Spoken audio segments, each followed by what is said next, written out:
Hello and welcome to 360 Gamercast, episode 168 for Wednesday, the 14th of June 2023.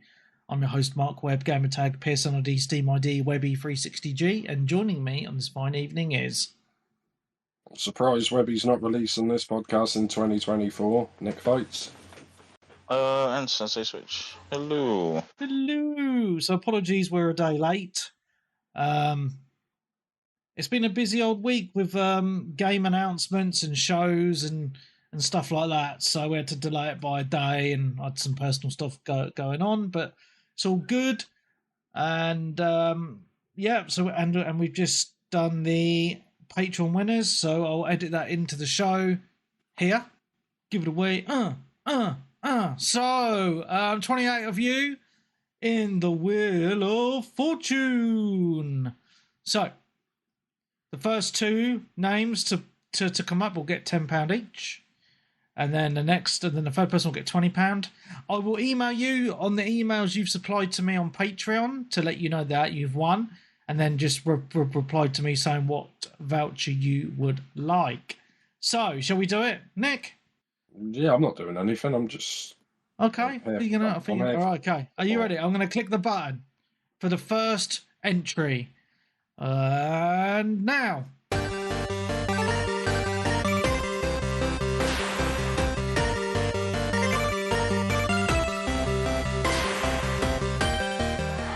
You went silent completely. Dazpaz! Woo! Dazpaz gets the first £10. I went quiet because I'm talking to you, but the sound comes out of my headphones, mate, so you should be watching the stream. I can't watch you and listen to you at the same time. One Webby is enough. Just got to mute me, mate. Right. So. I always accidentally mute you by mistake, and then I start talking and realise I'm muted. Okay, you ready? I'm a very professional podcaster. You're aware of this. Yes. Okay, next person. Are you ready? Are you ready to win? Dun, dun, dun, dun, dun. And here we go.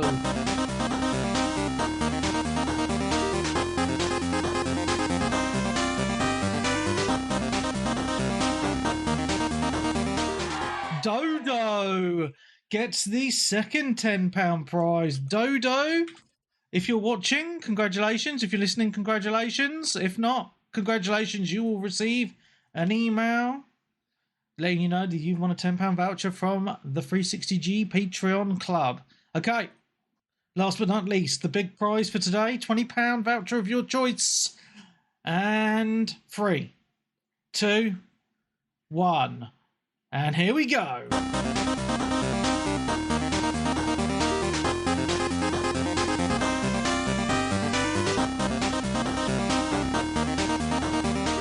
James Daly is the winner of the £20 voucher of your choice. Oh, so aren't you all super duper lucky? So that's Dazpaz wins a tenner, Dodo wins a tenner, and James wins 20 English pounds.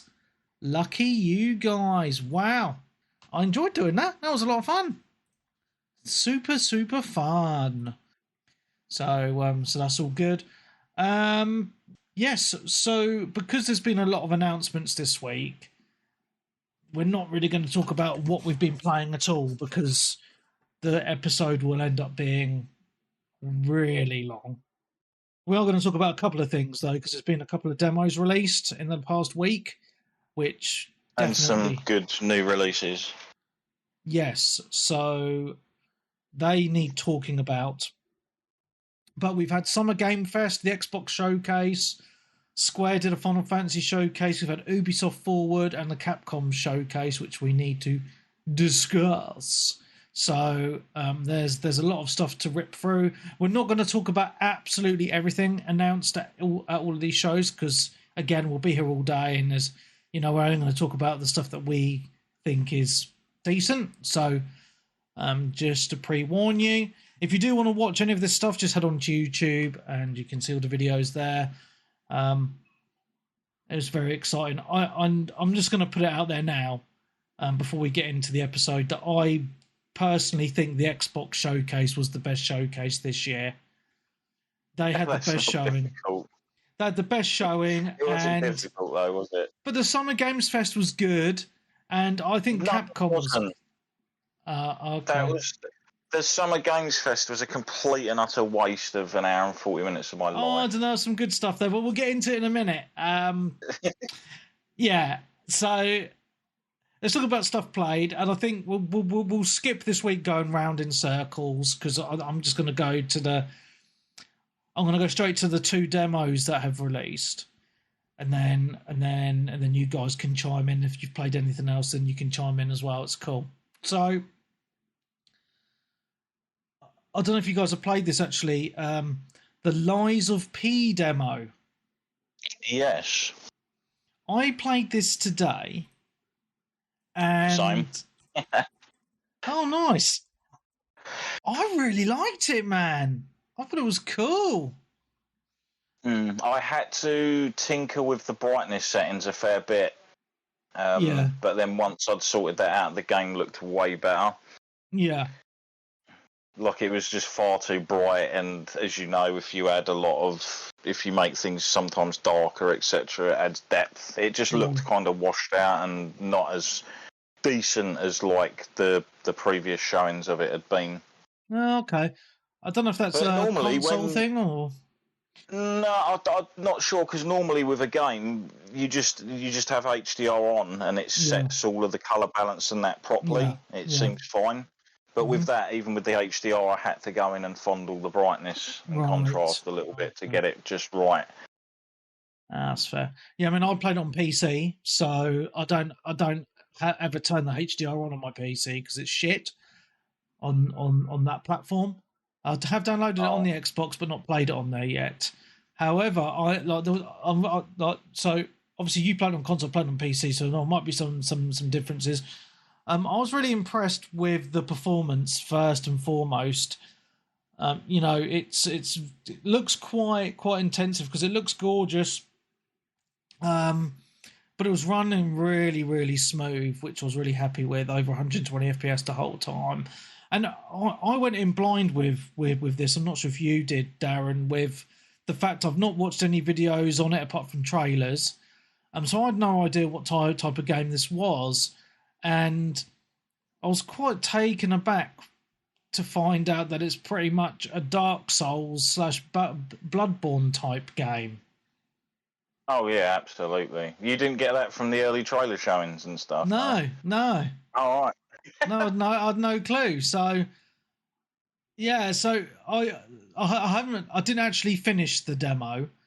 I didn't get to the end because I didn't have a lot of time. So I played it for about half an hour. Yeah, no, I played it for about 45 minutes to an hour. But I got enough of a feel of it to make an assumption or make my... Yeah. So that's exactly what I did, because I died a few times, which was fine, and very, very much like a Dark Souls type game. You either go back to like it's not called a bonfire; it's called something else, isn't it?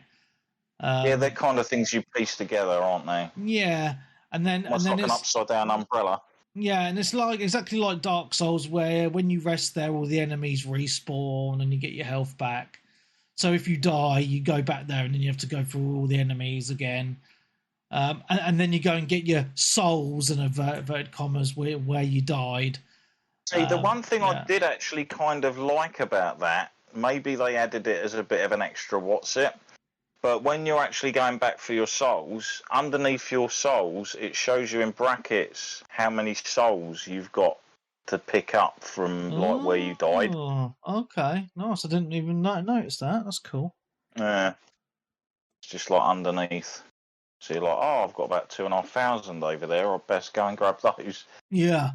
So I am impressed with it graphically. I think it looks stunning. Gameplay wise, it's very fast and fluid. The control scheme is pretty much Dark Souls with the bumpers and the triggers to fight and to block, etc. Yeah, and I just think the world is quite cool, because this is meant to be Pinocchio, but it's like this dude with like a robot arm, and all the enemies are robots, and it's set in this in the demo. It's set in this train station. It looks really cool, actually. I really like the aesthetics, and the enemies, and then once you get out of the train station into this outside area, it just looks gorgeous, and it feels like everything, like the world in itself, is interconnected from what I played, because you open up shortcuts, very much like Dark Souls, which takes you back to the beginning areas, and I really like that kind of world design in those games.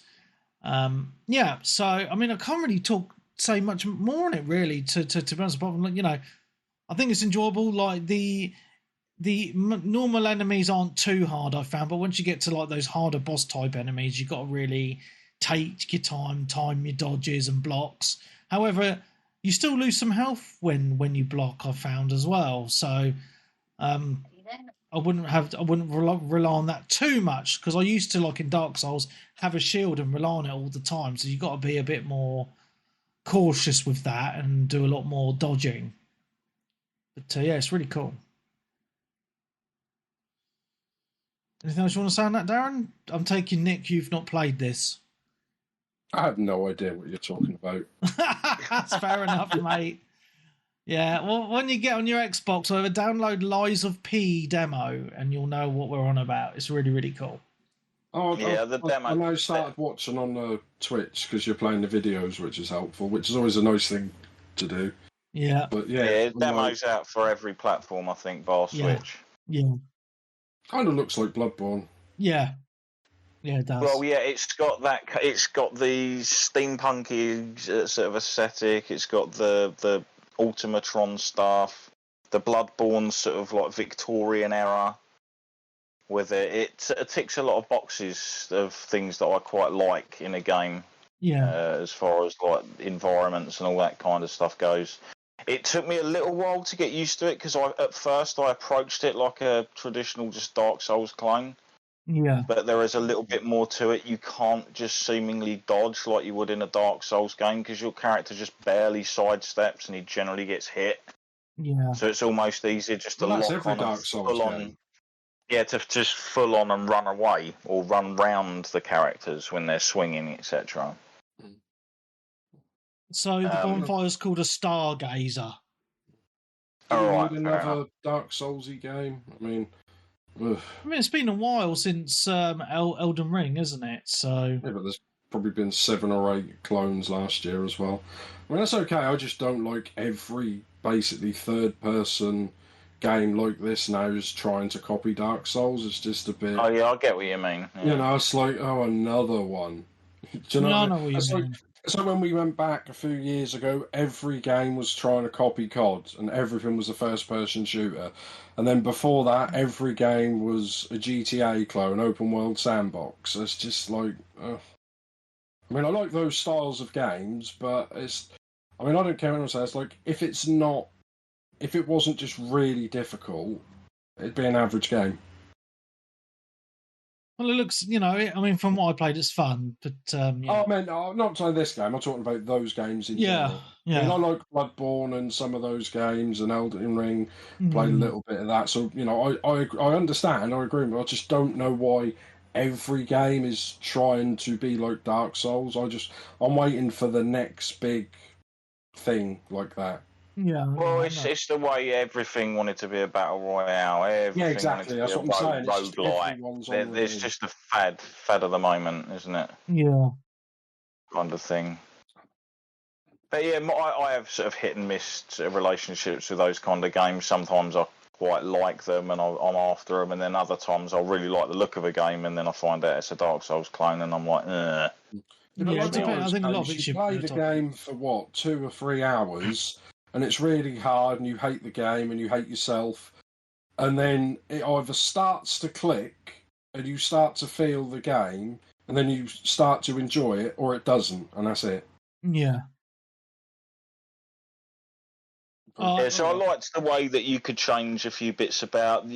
There's one of the buttons in the game, like you said, Webby, is like left arm, it's called. Yes. Well, I had no idea what that actually did. I think it did like some extra kind of damage or something, yeah. Maybe, but even if you use it and you don't hit anyone, like just to test it, because I was like, what's that? It takes the bar down, and I imagine after you can only use it as much as the bar. Yeah. But I kind of got the idea with the weapon as well, because your weapon will slowly blunt as you fight. So you grind it into the gears of your arm to sharpen it. Yeah. Which I thought was like pretty cool. That brings it sort of back. Yeah. Mm. Very cool. So yeah, I'm kind of pretty much looking forward to it. Obviously, for Xbox players, you're not going to have to pay for it anyway. Yeah, if you got Game Pass, yeah. So yeah, it's something to look forward to, man. 100%. Okay, so I'm just going to have to dig into this, aren't I? Because I didn't really know whether to wait or not. But I'm just going to talk about it now because I just jizzed in my pants playing this. She's out. Yeah. Final Fantasy 16 demo released this week. And OMG, what a demo. As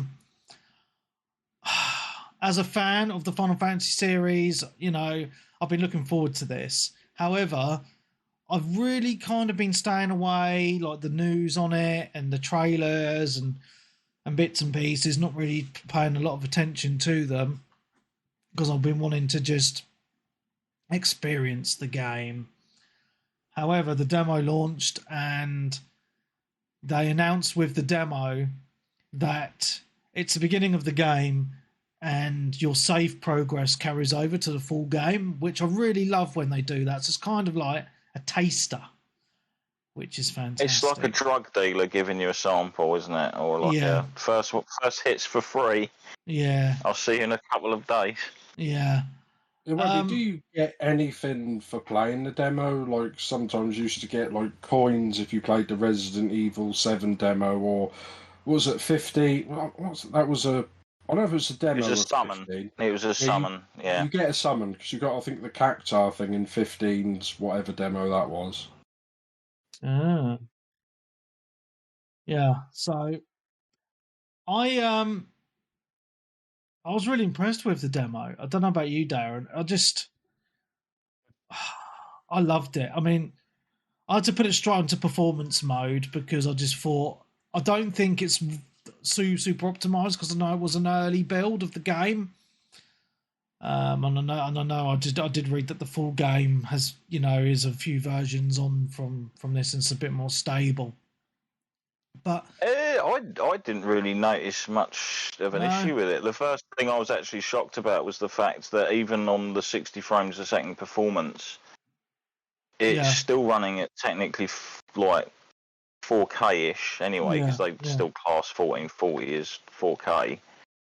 So it still looks absolutely crystal crisp and stuff in places. And sometimes even better than like those trailers and things we used to see, like we're used to seeing. Yeah. So yeah, I haven't really got a bad word to say about this demo whatsoever. Either. No, and I was really impressed with it because it's long as it took me over 2 hours to finish the demo. Yeah, about 2 hours. And that's long for a demo. There's a good lot of story, and the demo ends with a really good twist, which I'm not going to spoil at all. But what I will say about this, I don't know if you agree with me, is I don't think you need to be a Final Fantasy fan to play this game or to enjoy it. I think what I would say is if you're a fan of Game of Thrones, you'll enjoy this game because there was so many similarities to Game of Thrones for me in this, with some of the story twists, key characters getting killed off in the demo. It's very brutal at times, I found. There was one person in the demo, I was like, no! Yeah. It's just like, oh, well. Yeah. Didn't expect him to go like that. Yeah, and that's what I mean, where it's like Game of Thrones, because characters you don't expect to be killed off get killed off because they're kind of like main characters, right? So that I was within the first half an hour, so I was like, oh my god, this, I want to know what's going to happen next. It's all very Game of Thrones. I love it because it's set in kind of that medieval universe, and the thing that really sets it off is all the voice actors are British voices. And there was even one section where a female character calls someone a cock, which I thought was really funny. Yeah, wasn't she Irish? I think she had like an Irish, or it was definitely like not an English accent. It was definitely like either a bit of Irish or Scottish or Welsh or something like there. that. Yeah. But I seriously, I finished the demo, and with the thought that this is a serious Game of the Year contender. Well, it's going to be when it's out, and I know. And I just mean personally, because we all know that fucking Zelda's going to probably win. But I do think, for me personally, it's a really good year because we've got Zelda, and then we'll talk about Starfield later, and this. This really exceeded all my expectations, to be quite honest with you. Oh, absolutely. Even the combat, I didn't know how I was going to basically get on with it. Mm-hmm. But I think they've done such a good job with how it feels and sort of like plays and stuff that I was having a jolly old time. Yeah. Even against enemies that I thought I'd be like, oh my God. Like, sort of a bit overwhelmed by, we shall say. Yeah, it's a really good system. Battles do go on for a while as well, don't they? Like, against a few of the enemies, you get like a long drawn out fight. Yeah. Yeah, you do, and the fights are enjoyable because it's all very fast and fluid. There's no menus to go into like old Final Fantasy games where you're choosing different like magics and attacks. Now it's literally just all super fast, super fluid, like a proper fighting game, really, And there's little cinematic sort of parts and sort of transitions that happen during the fights to sort of mix it up and keep it fluid and make it feel less samey, if that makes any sense. Yeah. Not in a bad way, but adds to the epicness of the battle that's going on. Yeah. And the music is just on another level. It's all like those full orchestras and, choruses and stuff. Yeah. It's just absolutely epic. Like everything just feels on a grand scale. Like there's the beginning bit where there's the war going on and there's those two icons fighting and you're running through this area where it's like breaking, like all the world is crumbling around you and you can see Shiva like flying around, fighting Titan, and it's just like wow, it's so epic. And the other thing I think is really cool with this is obviously you play as well. I get the feeling you play as multiple characters throughout this game. In the demo, you play as two, but you also play as the icons. There's icon battles as well, and they're epic. They kind of feel a little bit like Panzer Dragoon in a weird way. Well, they've said every single icon battle is going to be different, didn't they? That's so cool. Some are going to feel like first-person shooters. Some are going to feel like wrestling games. Some are going to feel like fighting games. That's so Every icon battle is apparently intended to be look and feel slightly different. Than other ones. So fucking cool. Yeah, I'm just so hyped for this now, and I know it's out next week. Next week. It's out next Thursday, I think. Oh my god, too many games. So I'm really excited for this, and I do seriously think, I know there's been some common conversations going on because because I'm really excited for this year. There's a lot of good games coming, and there's been a lot of good games out already, and some of them I haven't played still. I just think we're having a really good year for video games this year, and I'm really excited. And I see some people online giving it, look shit. And I'm just like, you just need to look at positives. All these games, there's so many games. There's games for everybody, and it's just really good. I'm Mr. Pessimist, and even I'll admit there's a lot of decent games out at the moment. Yeah, Yeah. and one's coming, regardless of which platform you own or where you want to play your games. There's Yeah. good stuff. There's loads of good stuff. Yeah. It's just, I'm really hyped for a lot of games, and I'm just really pleased that we've had some good demos as well this year. So because we also had the Alone in the Dark demo, which I thought was really cool. But Final Fantasy 16, oh my god! I mean, we're getting spoiled, man, with Final Fantasy. We've got 7 Remake Part 2 next year, which we'll talk about very shortly. 616 looks amazing, and yeah, I'm super excited. Yeah, I think they fully intended for this game to be like a complete pick up and play for non-series fans to try and appeal to a sort of wider audience. Yeah.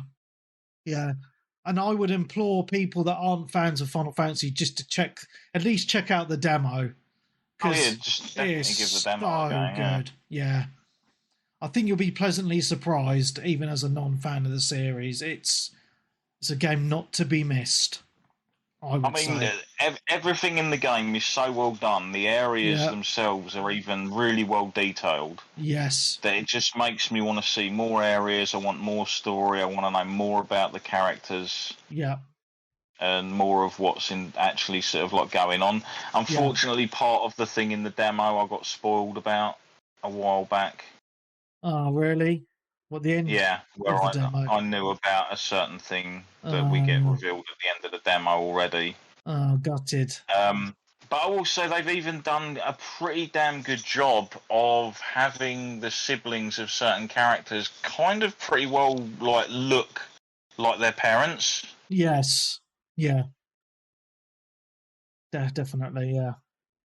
Or inheriting certain characteristics from them and stuff, and yeah.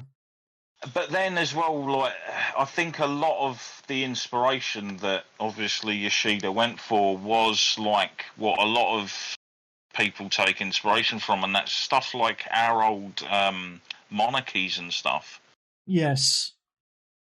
Like the fact that we had certain kings and that back in the day that only wanted male children, sons. They didn't want daughters because the daughters wouldn't carry on their lineage or their line or their family name, etc. So all of that kind of still ties over into a lot of fiction in various forms.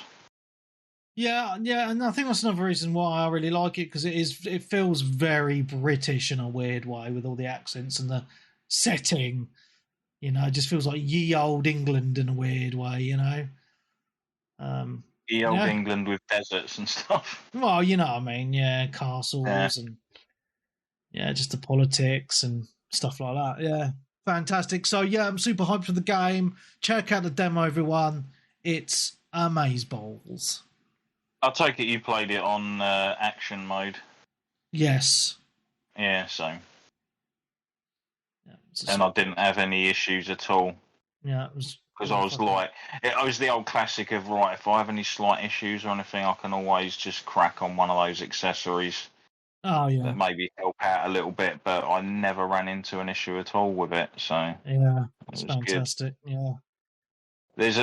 I'm actually hoping in the main game, whether or not they actually do it or not, because some games do. They give you the option to actually replay fights and certain things from the game, so you can enjoy them again. Especially if it's a long old game, you don't particularly want to go back and do it just to have that fight again with said character or whatnot. Yeah. Cool. Well, shall we move on? Yeah, might as well move on, or we'll probably be rambling. When the full game comes out, we're going to be bumming it for weeks. Right, so... well, apart from Nick. I've only played 2 other new games, but I want to just open the floor to you two guys, because I've been hogging it a little bit. Well, I'll let Nick go first. I know Nick's on. You said he's played 1 game this week, haven't you, mate? Yeah, I played Zelda Breath of the Wild, not even the new one. Breath of the Wild. Lol. It's about time to play that. I just been playing that, going basically exploring all, climbing the towers to unlock all the map, which I've done. and I've got like doing some shrines, and I thought I haven't got enough hearts, so I found a glitch online to get as many hearts as I want, which makes the game much more fun. Yeah. And I did one of the beasts. Was it divine beasts? Oh yeah. It was inside a big elephant, so it's like a weird sort of puzzle dungeon thing. But that was fun. I'm trying to get into, what was it, Gerudo Village, but they won't let me in because I'm male. I'm like, don't you realise it's 2023? But you have to dress as a female, don't you, to get in there? More, well, I don't know, more than likely, because let's say the game doesn't really tell you much like a normal open world, give you quests. I mean, it does give you quests, but I mean, I was talking around, I was like, I don't know, but I do think a lot of, especially Zelda and a lot of Nintendo games, they do rely on walkthroughs and stuff like that. 'Cause I actually found out, even though we thought they'd been dead for a while since like the, what was it, Prima strategy guides and all that gone, they've actually made Zelda, the new one, the a strategy guide for that for like 20 quid. So I just think they design these games around on needing a walkthrough. Well, there used to be some of them back in the day that I remember. If you bought a GTA and you almost didn't have like the guidebook that went with it, you'd miss out on so much content. Oh yeah, that you that's it. Realise. Yeah, but I did do one. I mean, did you beat Breath of the Wild, Webby? Oh yeah. Yeah, well, I did basically a boss, but a mini boss. What was it? It was Lionel. It's like the big, like, runny horseman with like the bow and arrow and the sword and stuff like that. And I was trying that, and I was like, oh man, this game is so hard. I just kept dying all the time. I was like, I wish there was a dodge button. I wish there was a dodge button. Turns out there is a dodge button, but I couldn't remember because I did the tutorial in like 2017. Oh And dear. then I started playing it again about 4 or 5 hours in, and I was just carried on. I thought, well, I'm not going to start again, so that's why I forgot all the buttons. So then I looked online and like watched a few tutorial videos. I'm like, oh, you can like block and like dodge and stuff. So then I think I spent about an hour trying to do this boss on stream, getting really annoyed. And then when I realised like you could do that, I was like, oh. And then Then when I streamed it the next day, I did it like second try. But that's always the way with games and stuff like that. You get flustered and frustrated. Yeah. Then you leave it and come back to it like later and near enough do it first or second try, don't you? Yeah. Definitely, mate. Yeah, other than that, that's been pretty much it because I've been working a lot because someone left and someone broke their hand at work. So very busy. Fun times, mate. Lols. Yeah. Nice. All right. You should just tell them they go better hire someone else then, mate. Yeah, they did. He came in, did 1 day of his induction and then left. Typical. Right. Yep. Right, Darren, get into it, mate. Have you played anything new? Well, I might as well talk about the one you're not going to talk about. Yeah, go for it, mate. And that would be Street Fighter 6. I will actually have to tell you a little thing. Oh, you did get it. I've not played it, though. Fair enough. Yeah, this is a very good package in comparison to what we got with Street Fighter 5. This is like so much better. Not only do I think we have a bigger roster, than we did with the launch of Street Fighter 5, you also have pretty big comprehensive modes that are available to you in the game. So when I first installed the game, I was taken aback from the fact that it wanted me to install 2 extra additional sort of contents for the game. So it was like asking me what modes I wanted to install, because there's 3 game modes the game actually has. Right. It has a story mode where you create an avatar and you run around in third person like this metro city, randomly fighting NPCs and following a story. Yeah. I'll talk more about that in a second.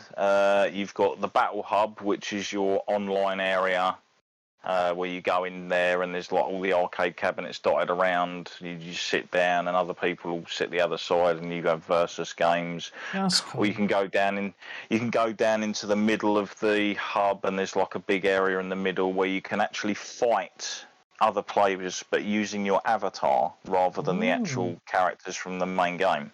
Oh, right, that's cool. And then you've got retro cabinets over two of the corner sides of the area as well, where you can play old games that are on like a rotation. Oh, that's pretty cool. Yeah, so far I played Street Fighter 2, Magic Sword, which is a fantastic game. Mega Man, some Mega Man game, which is almost like a one-on-one. It's weird. I've never heard of it before. Nice. I played the original Street Fighter. Oh, wow. Which is complete and utter fucking shit. Yes. Yes, it is. I remember playing it like years ago and roughly forgetting about it. And then I played it again like a couple of days ago, and I was like, why have I just been KO'd in 3 hits? What the hell is going on? Like, and then it's like, do you want to continue? No, you're all right. No, I'll just leave that the hell alone because it's horrible. So like, it's amazing how they went from like Street Fighter to Street Fighter 2. Like, what a leap! That is like a monstrous leap. Yeah. As far as like a game goes, because the first one is just horrific. Like, you just wonder how. It was one of those games I played, and I just thought, how did this even get through play testing? Yeah. Especially if you played it back in the arcade originally, because it had like weird soft pad buttons that would depend on how hard you push down on them, would depend on the strength of the hit. Yeah. And such. Yeah, you've got also like a big screen at the end that shows you news and information. You've got billboards to the side you can go at where clans will advertise and clubs that you can join. That's pretty and then cool. There's various shops dotted around. There's a tournament enrollment counter. And then on the other side, you've got Fighting Ground, which is your arcade mode, your training mode, your extreme battle, your practice, combo trials, and all that kind of stuff for the actual main game. So technically, Fighting Ground is the main game. Yeah. Battle Hub is your online, and World Tour is like the brand new single player kind of thing. There's quite a lot of content there, isn't there? Oh, there's a lot there. I mean, I can see why they wanted to make it more appealing, because for people like me and Nikki and that, we've got no qualms with sitting down and playing a good old arcade game where you just pick a character and go through arcade mode or whatever. That's fine. That's what we're used to. But like, the youngsters of today are like, it's not enough for the price. Yeah. So they obviously want more, which is why you keep getting all these like added bits and bobs. And to be honest, let's talk about World Tour for a bit. So you create an avatar, you basically go out, hit the streets, you fight enemies that have certain winning conditions to win, like money, which you can use to heal buy food to heal yourself, or buy clothing, which will actually increase your stats and give you certain moves. Right. Okay. I wouldn't exactly say moves, like perks, things that give you a little bit of an advantage in battle when it comes to certain aspects. There's a story mode that's all tied into it. There's every NPC in this city seems to want to kick the shit out of each other, like in a friendly way. Yeah. So you'll go up and you'll see an old lady, and she's like, "Oh yeah, there's a dodgy-looking gang over there," and I'm like, "All right, cool, I'm going to beat you up." And then you beat her up, and then you get up and you both clap and walk away, and it's kind of strange bizarre, but weird. Yeah. So yeah, you have your normal residents, and then you've got other residents that are kind of like goons that will attack you on sight. Okay. So depending on where you are around in the city, you want to obviously check the enemy's levels, because if you get bum rushed by enemies that are like multiple levels ahead on top of you, you might be in trouble. Yeah. Because usually when you do get bum rushed by the goons, you fight maybe 3, 4, 5 enemies at once. Okay. Wow. And it all plays pretty well. Only gripe I have is for the first chapter, you're playing with modern controls. Yeah, I noticed that in the demo. As far as I can remember, you start the game completely in modern controls, like even in arcade mode and everything. Because I was like, "What is this? What?" And it was like, "Oh right, I have to come out and change the button." Modern controls are horrible, horrible. I understand why they're there, and that's fine, and I get why they're probably on as default. But the fact that you're almost forced to play through the first part of the World Tour single player with these modern controls is horrendous. Because as soon as you get past that and you get full control over your moveset and what your character wants to do, it's like, oh, we're off at the races now, boys.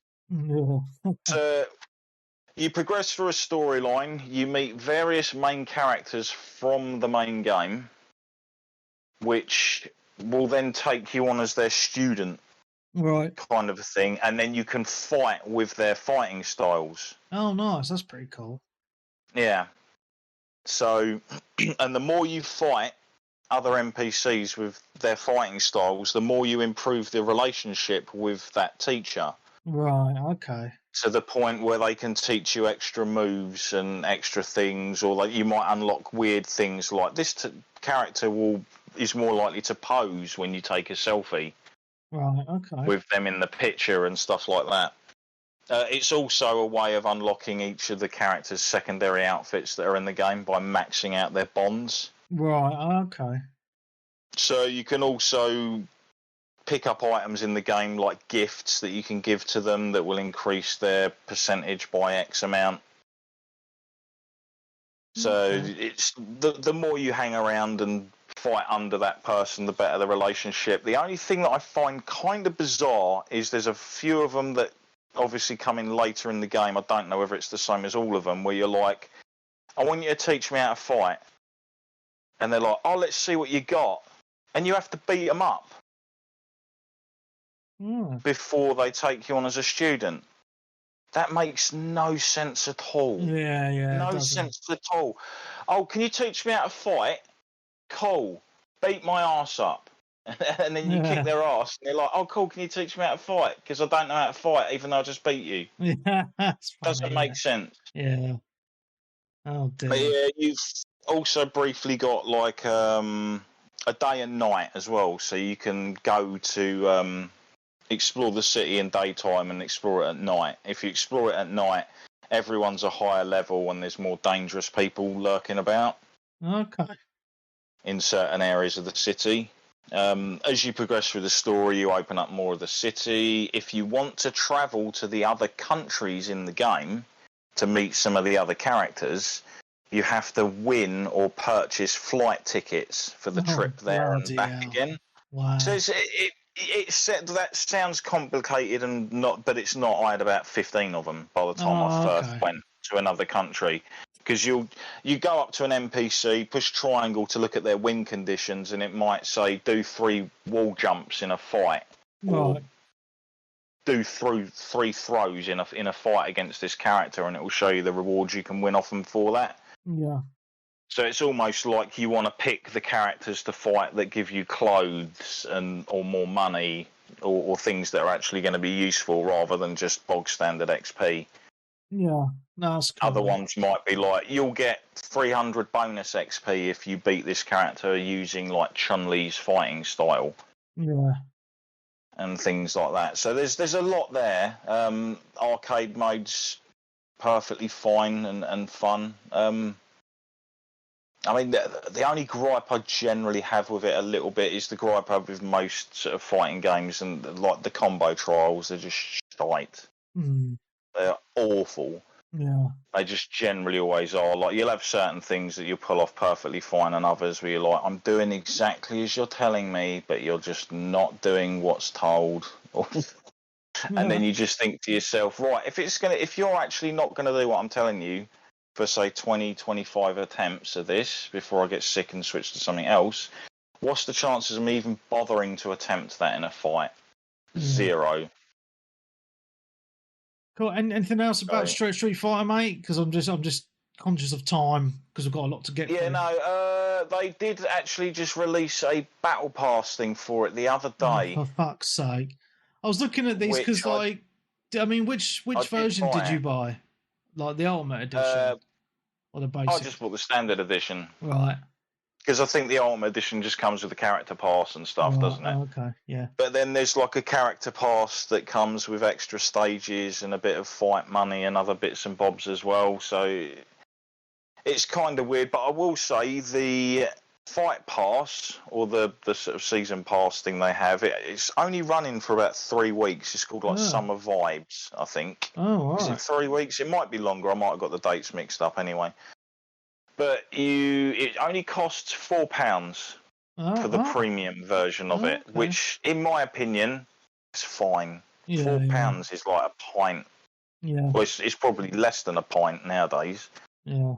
Okay. To be honest, and it just, the more you use characters and earn kudos, the kudos earns up, and every 500 kudos you'll unlock a tier. There's 20 different tiers of rewards. And then there's an extra 5 rewards, which are basically like paid currency that you can win if you go past that point. So it's basically avatar clothing, emotes, wallpaper backgrounds. You also get a retro arcade game with that as well. Oh, that's cool. Which I think sweetens it, and you basically unlock that straight away. No, that's cool. When you get the pass as well. So it almost costs as much as they'd usually charge you for, like, was it the Capcom arcade stuff where they were selling all the games like separately? Yeah. And if they're in future ones going to be doing like Street Fighter 2 and like say Magic Sword, etc., even like some of the Darkstalkers and things, that'd be awesome. Hell, they might even stick something really interesting in there, like what was the one that they stuck in their new fighting game collection? It was like a kind of one-on-one beat-em-up. It's actually labelled on the floor in Metro City. Because I noticed in Metro City there's like a big plaque near the starting area where you come in, and it lists all of their games, like going upwards, like from year and games released over those times. Oh, nice. Red Earth, that's it, Red Earth. That's what I was trying to think of. Awesome. But yeah, I highly recommend it. Like it's a very fluid, fun, enjoyable fighter, and it seems to be really well made. And I haven't really got any horrible issues with monetization or anything like that with it yet. Cool, mate. Nice. I'm glad to hear it. All right, so I'm going to move on quickly. I've just seen literally online as you were chatting that Phasmophobia has been on PC for a couple of years. It's like a ghost hunting game. It's really, really good. It's coming to Xbox in August. So that's pretty awesome. Is that the one you can play in VR? Yes. On the PC, yeah. Yeah. I'm sorry, I know the game. Yeah. So that's pretty awesome. So you heard it here first. If you haven't been looking on Twitter, a couple of new games that I'm just going to briefly mention. I picked up System Shock Remake. I've literally played it for about 10 minutes, and it looks really, really cool compared to the original early 90s game that came out in 94. I've heard it's really good, but hard. Yeah, so I've not had time to really give it a boss, but I just wanted to mention, I've literally played it very briefly, and it looks good. And the other game is Diablo 4. You can't really talk briefly about that, can you? Well, I've been hammering it, mate. I'm on Act 5. I say that. Some people finish the campaign in the first weekend. I mean, I got it early. I did the Friday early thing because I was actually away on holiday last week in Cornwall, so I didn't actually get a hell of a lot of gaming time because obviously I was away. So I tried to play as much Diablo 4 as I could. But I'm not going to talk about it loads. Wait for a couple of weeks, really. But it is a lot of fun. I've not finished the campaign, but I will say that I think it's the best Diablo game that they've made. I'm putting it out there. It is that good. Visually, but yeah, there's still things I prefer from Diablo 3 over this. I like it because it's got the world is absolutely huge, and I mean massive. I mean, I'm on Act 5 now, and I've only probably unlocked about half the map. The only negatives I have on it is the difficulty spikes are quite frustrating. Like, you'll be just destroying mobs of enemies, and then you'll get to a boss, and then you'll just get absolutely fucking owned, which is really annoying. Well, that could be down to one of the things I really don't like about it, and that's the level scaling. Yes, I find that actually frustrating. Well, it's pointless, isn't it? It's pointless leveling up, isn't it? Yeah, well, it's not pointless leveling up. You get punished for leveling up. You literally get punished for leveling up. You get weaker from leveling up. Yeah, because all the enemies level up with you, Yeah, I imagine when you obviously hit like a level cap, that'd be fine because all of the gear you're picking up is going to be for that level, and the enemies should hopefully remain at your level. But when you've got like stuff that's like a reasonable sort of gear level, and then you level up a couple of times, and all of a sudden you're getting slapped about, and you're dealing hardly any damage. Yeah. Because you haven't picked up gear that's now equivalent to your new power level, which is what all the enemies are. Mm-hmm. Like, I understand fully why they've done it, so like you can jump in and play with me, like even though I'll be like levels way back or whatnot, and it balances that. You can be running around doing a world event at level 10, and you're running around with someone who might be like Paragon level 62 or something, and you can fight evenly with those people without them just going around destroying everything. Yeah.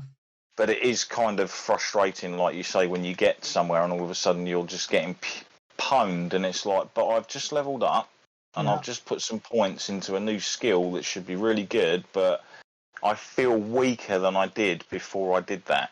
Yeah. And that shouldn't happen in a game. No. But apart from that, story-wise, it's really solid. I'm really enjoying it. And like just the exploration of the world, the side missions, because there's like optional dungeons just littered all over the world, and some of them give bonuses. Like they all give bonuses when you complete them for different classes, which is really handy. So I've been doing the ones for my class, which is the rogue.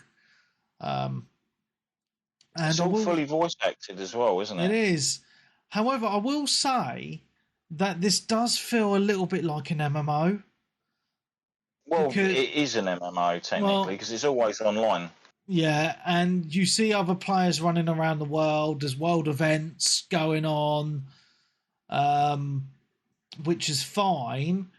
I also have played it quite a bit in co-op, which has been really good. Because you can join someone else's game, and your progress also carries on, like story progress and stuff, which is good. People all get like a little like XP buff as well, like for being in a group. Yeah.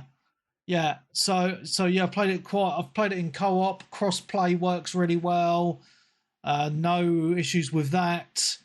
I've been playing it on both PC and Xbox, and runs really well on both. I think I actually prefer playing it with the controller. I think they've done such a good job with the controller, the way they've laid it out on this game. It's solid. It's really, really good. It's just a really fun game, apart from those small annoyances. But the only handy thing is I've managed to get people in on co-op to come and help me with some bosses. Now, one of the things and I think one of the reasons I was struggling a little bit is because I read that once you hit level 50, you don't level up anything else at all until you finish the story. So I did go for a bit of just concentrating on the story, but now I've gone back to doing side missions and stuff just to level up my character a bit more, because I'm only like a level 38 or something. So I need to do a little bit more of the leveling up. The leveling up's weird, and because like I was just doing stuff that I thought would be beneficial for my character, And then people in the Discord saying, "Oh no, do these build guides, blah blah." I was like, "No, I just want to play it, just as I want." And then, see, I wish games were more flexible with yeah, that kind of thing, because you'll get all these people that are like, "Oh, you want to follow this build guide? You yeah, follow this build guide." Thousands of other people follow the guild build guide as well. The yeah, devs see that and they nerf the fuck out of it yeah. because everyone's using it. So then you have to look for another thing. Yeah, and it's frustrating. But the thing I was going to say, Darren, was like I was doing my own thing with my character and I was getting destroyed. And then I followed a guide, so I reset all my skills because you can do that, and followed a guide, and then I instantly was doing a lot better. Well, But that they can annoyed, help. Yeah, they can help.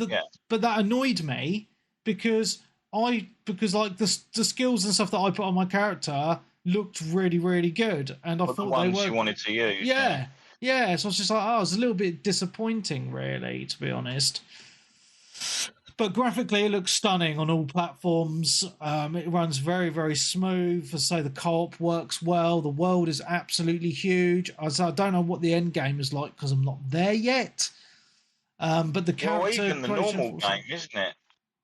Because you're going through and you've got all the side quest content, and doing all those content and finding all the shrines in the different areas, like will unlock passive bonuses across all your characters, give you extra skill points, and there's all obviously even stuff to work for even in the early game, going back to it after you've finished. Yeah, there's a lot of game there, a lot of game.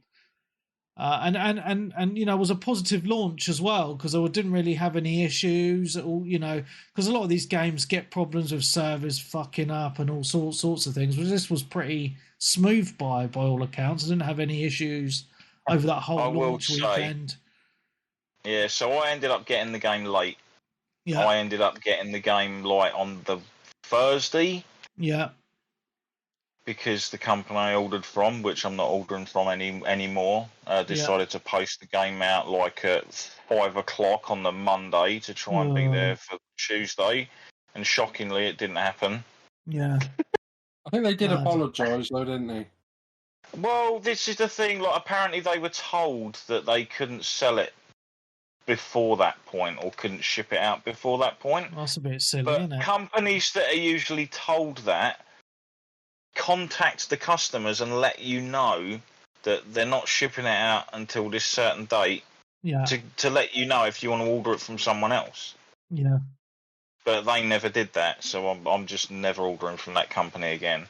I ripped down all of my pre-orders from that website and put them on other sites. Yeah. Instead, I'd rather pay an extra £2 or £3 to actually get a game for release than sit there and wait 2 or 3 days. So it turned up on like the Thursday or something. I installed the game. Strangely enough, the game is a smaller size than the beta. Wow. So it's 10 gigs smaller than the beta. That's crazy. On the hard drive for the full game. Yeah. And then when I went to play it that night, the servers were all down. No. And there was a big notice saying, like, we have got issues with our servers. We are currently looking into this. And I just thought, because I just thought, I just want to go in and make my character and name them, because this game, as far as I remember, has the same annoyance as a lot of MMO kind of games. Can't use that name, already taken. Which is just an absolute ball ache when I get like that in the game. Yeah. Because I'll just be sat there and I'll be like, this name, no. That name, no. 10 minutes later, no. Still not going through with the name. But yeah, strangely enough, no one had actually used that name, so I was able to use it and get straight back in. But it's just... Yeah, no, it wasn't anything like that. I just named my characters sort of like weird separate names. But yeah, it's still got that Diablo thing, like that excitement every time a new a yellow or a legendary drops to see what it's going to be any good. And you've got obviously the other increased things of depending on which weapon you're using, you increase the proficiency of your weapon, which give you more bonuses and stuff to that for using that weapon. There's a lot of stuff there to like. Oh yeah, it's fantastic. Loving it. Loving it. Did you if you finished all, did you like a lot of the internet getting mad because of the Megan Fox adverts for the game? No. What was that? Because she's got a breast soap. So? Oh, yeah. hasn't she been dressing her kids up in like girls' clothes and stuff though? I know she was under fire for that recently, dressing her kids up in Well, I think the it's just some opposing of the clothing. internet personality things. They're like, oh, so we're back to sex, just showing breasts off to sell video games and things like that. And I was like, Yes. What's wrong with that? Strangely enough, sex sells. It always has done. Does, but I'm just saying, there's a few people mad, and she was doing adverts, and also like calling out streamers who were playing the game and like dying, and she was like roasting like the big streamers. Oh, that's funny as fuck. I had no idea about any of that. Yeah, like all through Twitter, she's like calling them out by name. It's probably predetermined sort of stuff, and it's only like the huge streamers. It was like if you put clips on Twitter and used the hashtag that she could call you out, and then she just did like the big ones, like Shroud, PewDiePie, and things like that. I did see the story of the unfortunate, like one of the first guys to hit level 100 on hardcore. Yes. And then the internet went twitchy, and he basically died while the internet was having a seizure. And I was just like, always online. Like, there's no way I would ever play hardcore on that game. There's no way I trust the internet at all. Yeah. Like, I can't even watch a YouTube stream, like, without it going khaki. Like, let alone, like, having a character that you've put hours and hours and hours into to die because the internet decided to have a fit. And that's not your fault. Cool. Yeah, that's the other downside, I'd say. The always online aspect, and then the silly level scaling, we shall say. Sweet. Right, I do want to move on to the show stuff. Mm-hmm. So, all right, let's do it in order. Summer Games Fest, because I know how much Darren absolutely loved it. Was Summer Games Fest first, was it? Yeah, it was before. Yeah, it was the first one. It was before the Xbox One. That's 100%. Oh yeah, definitely would have been. Yeah, because that was Sunday. Yeah. So, all right, let's get into it. I'm not going to talk about everything, but Mortal Kombat 1, we'd already seen stuff about that already, hadn't we? So, well, we'd seen the cinematic like announcement trailer, hadn't we? We hadn't actually seen gameplay. Yeah, it looks like a fighting game, mate. It looks clunky, as Mortal Kombat generally is. Like, it's a clunky fighting game. It's not a smooth one. Yeah. The presentation's improved, not as much as I expected it to. Yeah. So it wasn't like a huge leap, like, say, maybe like we've had with like Street E and Tekken, we'll say. Yeah. But it was decent enough, and I do like the way that the characters sort of face off. Yeah, it looks like cool. From the character selection screen and that. Yeah. But yeah, it's going to be a complete reboot of the franchise, isn't it? Yeah. Yeah, 100%. Yeah, it looks gory as... Start again. Yeah. Yeah, so it looks quite cool. Graphics amazing, but yeah, I don't know, it's just too... Like, I used to love the gory games, but this is like on another level. I don't think... Yeah, they went a bit over the top with the last one as well, in my opinion. Like, they went far too much into all the gore stuff, and then, like, they literally made all the women look like they'd been used as ogre fucking war clubs for, like, the last 3 years, and then just discarded into the corner. Yeah. Because, again, like, people moaning and screeching about sexism. But, yeah, it's all right to literally slice a woman's face off and stuff it up her arse or something, but you can't have her dress nice or look nice. Yep, so there's that. One game I was quite surprised about, Prince of Persia: The Lost Crown. Looks... Oh, this looked pretty cool. Like a side-scrolling, like the old-school Prince of Persia, side-scrolling kind of... just fighting enemies very fast and fluid. Graphically very cartoony. I would compare it to like kind of Fortnite kind of graphics. Yeah. It looks quite interesting. Did you watch any of this, Nick, as well? I just watched a couple of videos. I didn't actually watch like any of them. I only saw 2 or 3 things. Oh, okay. I was quite surprised about the announcement. I probably missed this. Path of Exile 2. I played a little bit of the first Path of Exile, and then I was because Path of Exile is one of those games that never ends. I'm surprised that they've released a Path of Exile 2. It's quite strange to me, but it looks really, really good actually. Like a bit like Diablo style game, you know. So there's that. I'm not going to go through everything because there was like some little trailers which I was a bit like, don't really show much of, you know. Like there's a game called Witchfire, which is literally just showing some shooting of some monsters. That's a game I've been having, basically having an eye on for a little while, to be honest. It's by the team behind The Vanishing of Ethan Carter. Oh, yes. Yes. So yeah, it's sort of like the official announced trailer from. I think that was also at like maybe the Game Awards from like maybe 2 or 3 years ago. It feels like this game has been in development for a long time, right? And it has changed a fair bit from its initial sort of reveal to what it is now. But I still think it looks pretty cool, and it's going into early access, isn't it? Yeah, September time. So. Yeah, there's that. And then there was some Crossfire Sierra Squad, which was literally, it was a VR game. So I thought that you'd be interested in a VR game, but it's just shooty. Yeah, so. I mean, it looks really good for a shooter game. It just depends if it plays as well as it looks, plus the fact that we know that I can't think of it. There was another game that was it, Crossfire X, wasn't it? That was a bag of shit on the Xbox. Yeah. I'm gonna probably skip some games there. One what I was kind of like thought was a weird announcement: Sonic Superstars.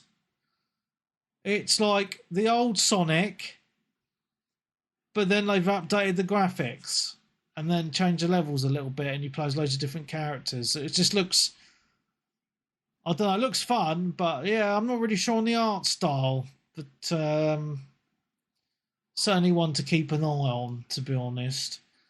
Speaking of Sonic, did you know that the creator of Sonic is currently serving jail time? For what? Insider trading. Oh, really? Wow. Yeah, he was sent down for insider trading. I think it was like last month. Wow. He was found guilty in the Japanese courts. Oh dear. Yeah, another announcement: Honkai Star Rail is coming to the PS5. So if you've got a PS5, it'd be worth playing because it's really, really good. I've been playing it on PC and my mobile phone. So check that out. Apart from the gacha mechanics and the fact that when the servers get turned off, everything's gone. Yeah, but it's still good. Yeah, not paying for it, I guess, maybe, but yeah. I don't know. I prefer games to at least have some prosperity, like as though they're not just going to get completely deleted from existence. I know what you're like, Darren, but it's still a good game.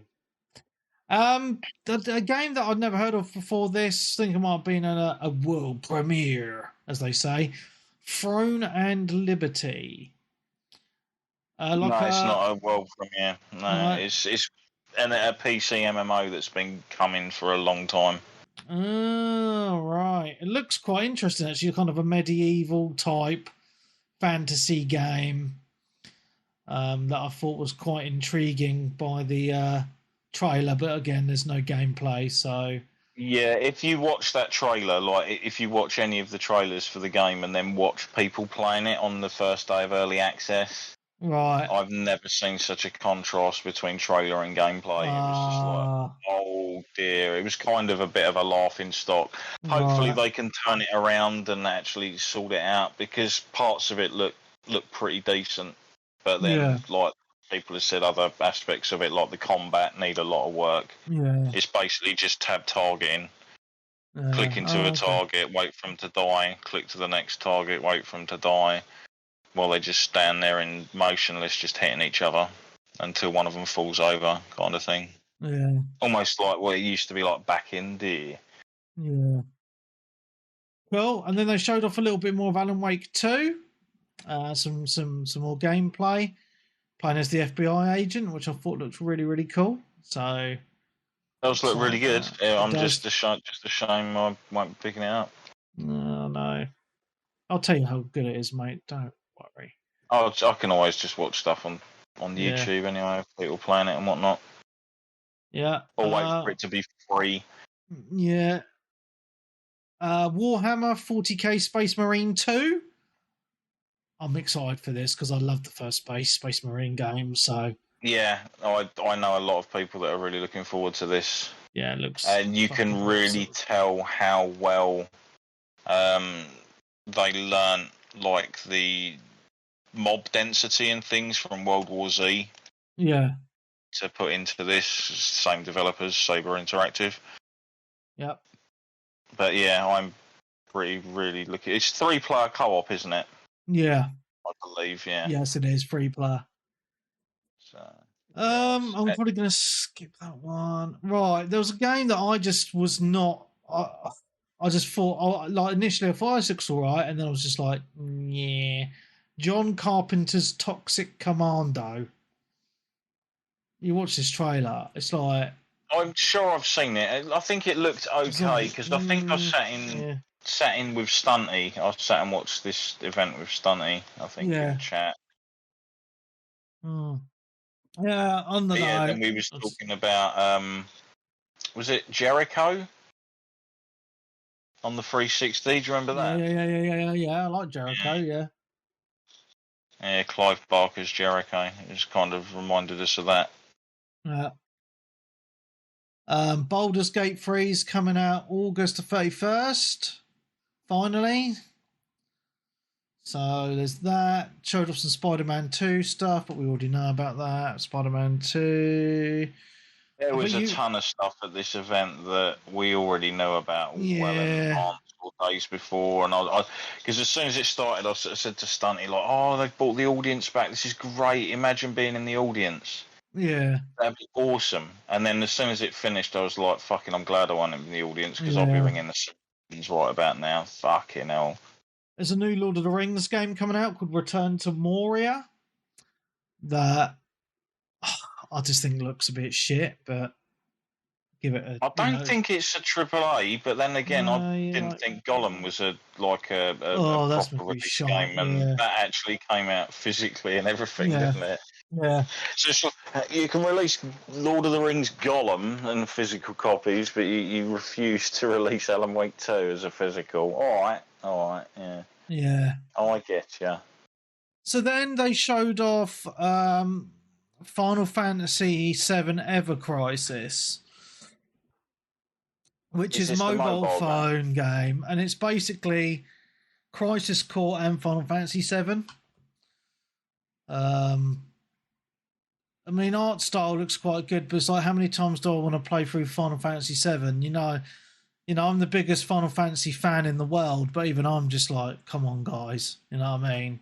It switches up the art style a fair bit, doesn't it? It does, You've got like the chibi sort of like cartoonish art style. Yeah. And then for the combat, it switches to almost like a slightly, we'll say, low, like toned down version of like the Final Fantasy VII remake kind of. Yeah, but it's all on mobile, which I'm just like, you know. I mean, I've got a decent phone, which is good, but I'm still just a bit like, oh, for God's sake. When the game gets delisted or whatever, or doesn't work on the phone anymore, that's it, gone. Yeah, that's it. Yeah. Banisher's Ghost of New Eden. Looks quite interesting. Third person kind of action game. There wasn't a very long trailer. Set in kind of like a fantasy world with some magic and stuff. Kind of Witcher style, if that makes sense. Looks quite interesting with some choices and things. Game-changing choices to make. Thought that looked quite interesting. No release date on that Just It's the end end of of the year. 23. Yeah, end of 23, Yeah. but no specific date. I really liked the original reveal trailer for it. I'm trying to remember where I saw it. It might have been at the actual Game Awards last year. Okay. They showed it off for the first time. Where the guy's Looks, sitting there and he's talking to a medium. Ah. And then you realise that the girl sitting opposite him the whole time isn't actually there. Oh, that's quite cool. And then a very big surprise. Oh no, this isn't it. I was going to say, Like a Dragon. Sandland. No, Like a Dragon Gaiden, the man who erased his name. Yes. So yeah, I'm not really sure. Like, this is kind of like a spin-off kind of game. Yeah, I was thinking of the other one that was announced on the Xbox event, but yeah, this one looks quite interesting because I couldn't really figure out what type of game it was. It looks like a really fun sort of over the top. It's almost like we'll give you a game that's pretty much based mainly on like the combat from the old Yakuza games. Yeah, but you're fighting way more enemies at once. Yeah, it's going to be a lot of fun, I think. Because yeah. I don't think there's ever been a Yakuza game that isn't a lot of fun. I Even like the weird zombie one that they did, Souls of the Dead or whatever it was, that was a lot of fun as well. Yeah.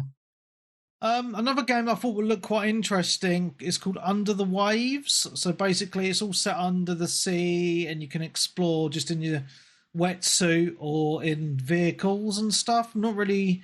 I think it's more of just an exploration game with some missions and stuff, from what I understand from the trailer. Just look quite interesting. Bit weird and wonderful. Sandland. Sandland? What? Sandland. It just looks really bizarre. It's Akira Toriyama did all the character designs for it, the guy behind Dragon Ball. Oh, right. And it looks kind of like a post-apocalyptic open world Mad Maxy kind of game. Right. It sort of had all sorts of stuff in it. You're driving like a tank thing around. Oh, yeah. Blowing stuff up, and then he's like running along fighting enemies and stuff. It just looks really interesting. Yeah. In my opinion, it's got that really cool art style. At first, I thought it's obviously going for that kind of Borderlands where it's completely 3D, but they've got like a 2D overlay on it. Yeah, yeah, it does look quite cool. Just watching the video now. Yeah. No release, unfortunately. Yeah. King Arthur Legends Rise. I thought this looked quite interesting because anything like with King Arthur and that, I'm kind of like, yeah, I want to know about this. They didn't show any gameplay. It was literally just a trailer of some characters killing some monsters. And I think it's only on phones as well. But it still looked pretty cool to me. So, and it's on PC. Cool. So, Star Trek Infinite by Paradox Interactive. So I'm guessing like this is going to be kind of one of those management games, if that makes sense. Yeah, they are into those Paradox, aren't they? Yeah, because I did like Stellaris and a few other games like that. So, I'm intrigued to see what this is going to be like because I'm a big Star Trek nerd anyway. So, I'm really intrigued to see what this is like. No release date or anything. Yeah, and then Immortals of Avium look quite interesting. Good graphics on the characters. I was just trying to figure out. Is this the EA one? I think it's EA. It doesn't say on the video I'm watching at the minute. It just looks quite interesting, kind of like Is a little it the bit first-person magic-y thing? Yeah, kind of like Mirror's Edge in a weird way with the way you're jumping around on the outside of this building that's getting blown up with all these spaceships, and then you got like this hook thing on your hand. It looks really cool. Yeah, very fast-paced and stuff. Yeah, it's probably one of those games that looks really sort of good and interesting and nice for EA to be trying something different, but whether it does well or not, because as much as we've said that there's a ton of really good games and stuff coming out this year, there is, but there's also a lot of really good games that are unfortunately going to get overlooked. Yeah. Yeah, I agree. Which is it's just unfortunate. time, mate. It's just you've not got enough hours in the day to play all these games, have you? You know, No. That's the problem. Okay, is there anything else before I go on to the big one that I nearly jizzed in my Not that I pants can about? recall. Right, so the big thing for me, the Final Fantasy VII Rebirth trailer, which is the Final Fantasy VII Remake Part 2. OM to the G.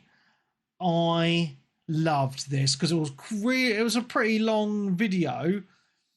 But I instantly recognised all the places from the original game, which got me really hyped. Like, you're in the world, Cosmo like Canyon and stuff. Yeah, Cosmo Canyon, but like the like Nibelheim, the Chocobo stables as well, and what's it called? The town with the gun. That's literally just disappeared from my mind. Yeah, A long time ago. Did we even see Wutai in the? We haven't, have we? I don't think they've showed that off. No. Wasn't that in the DLC though? The Yuffie DLC. I never played it. No, that was just Yuffie in the main city and that. Yeah, wasn't they in Midgar? So. Yeah, in Midgar, yeah. But yeah, it looks stunning, and I think they're going to be changing more of the story than what we initially think, because there's some hints going on, especially towards the end of the trailer, where Sephiroth says about Tifa, like in the original game, he slices her with the sword, like in the past, where after Sephiroth kills her dad. In this, he says, "Did you not know I killed her? So who is she?" Oh no, you know I killed her. So who is she really? So it's like, well, who is Tifa really? You know, and there's all these cool things. But yeah, the graphics, because it's going to be this massive open world now. It's, you know, and Junon is the town. You know, the city with the big gun. That's what I want to say. Yeah. So, you know, and I was just blown away by all these places, which, you know, were in 1997, super little pixels and that, and now they just look real. It's absolutely stunning, and just the grand scale of the world, it's just blown me away, especially as a massive fan of the series. Yeah, it looks stunning, man. Absolutely stunning. I'm really hyped for this. You know, so with Final Fantasy VII Rebirths and Final Fantasy 16 and obviously Final Fantasy 7 Remake Part 1, I would say that just those games are reason enough to own a PS5, because those games are so fucking good. I'm really hyped for 7 Rebirth, man. Visiting all those locations again and gorgeous graphics and the scale of the world, man. I can't fucking wait. I really can't. Well, you're going to have to wait, Webby. Till early next year, I know. But yeah. I thought it was funny because they were saying it was. I mean, there was a few leaks, I think, on Monday or something, like, you know, before Summer Games Fest, where Square Enix says it's definitely 100% still coming out this year, and then like 3 days later they do a trailer. I was like, no, it's not. But I wouldn't. It says early 2024. Yeah. It wouldn't surprise me if it's like what, April or something, so it's in the next like physical tax year type thing. Yeah, maybe. Well, didn't they initially say like winter, and winter technically runs through until the end of February? So kind of, but you know what they're like. It was never coming out this year, was it? No. Well, no, I couldn't see it coming out this year, mainly due to the fact that you've got 16 this year, and it's very rarely that they'll actually have multiple Final Fantasy games.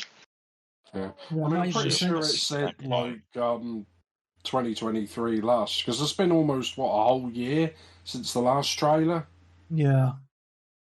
And yeah, I'm pretty sure it said 2023. I went and looked back on it, but I mean, I don't mind. There's plenty more. Well, I say there's plenty more other games to play. I might still be playing Final Fantasy 16 by then.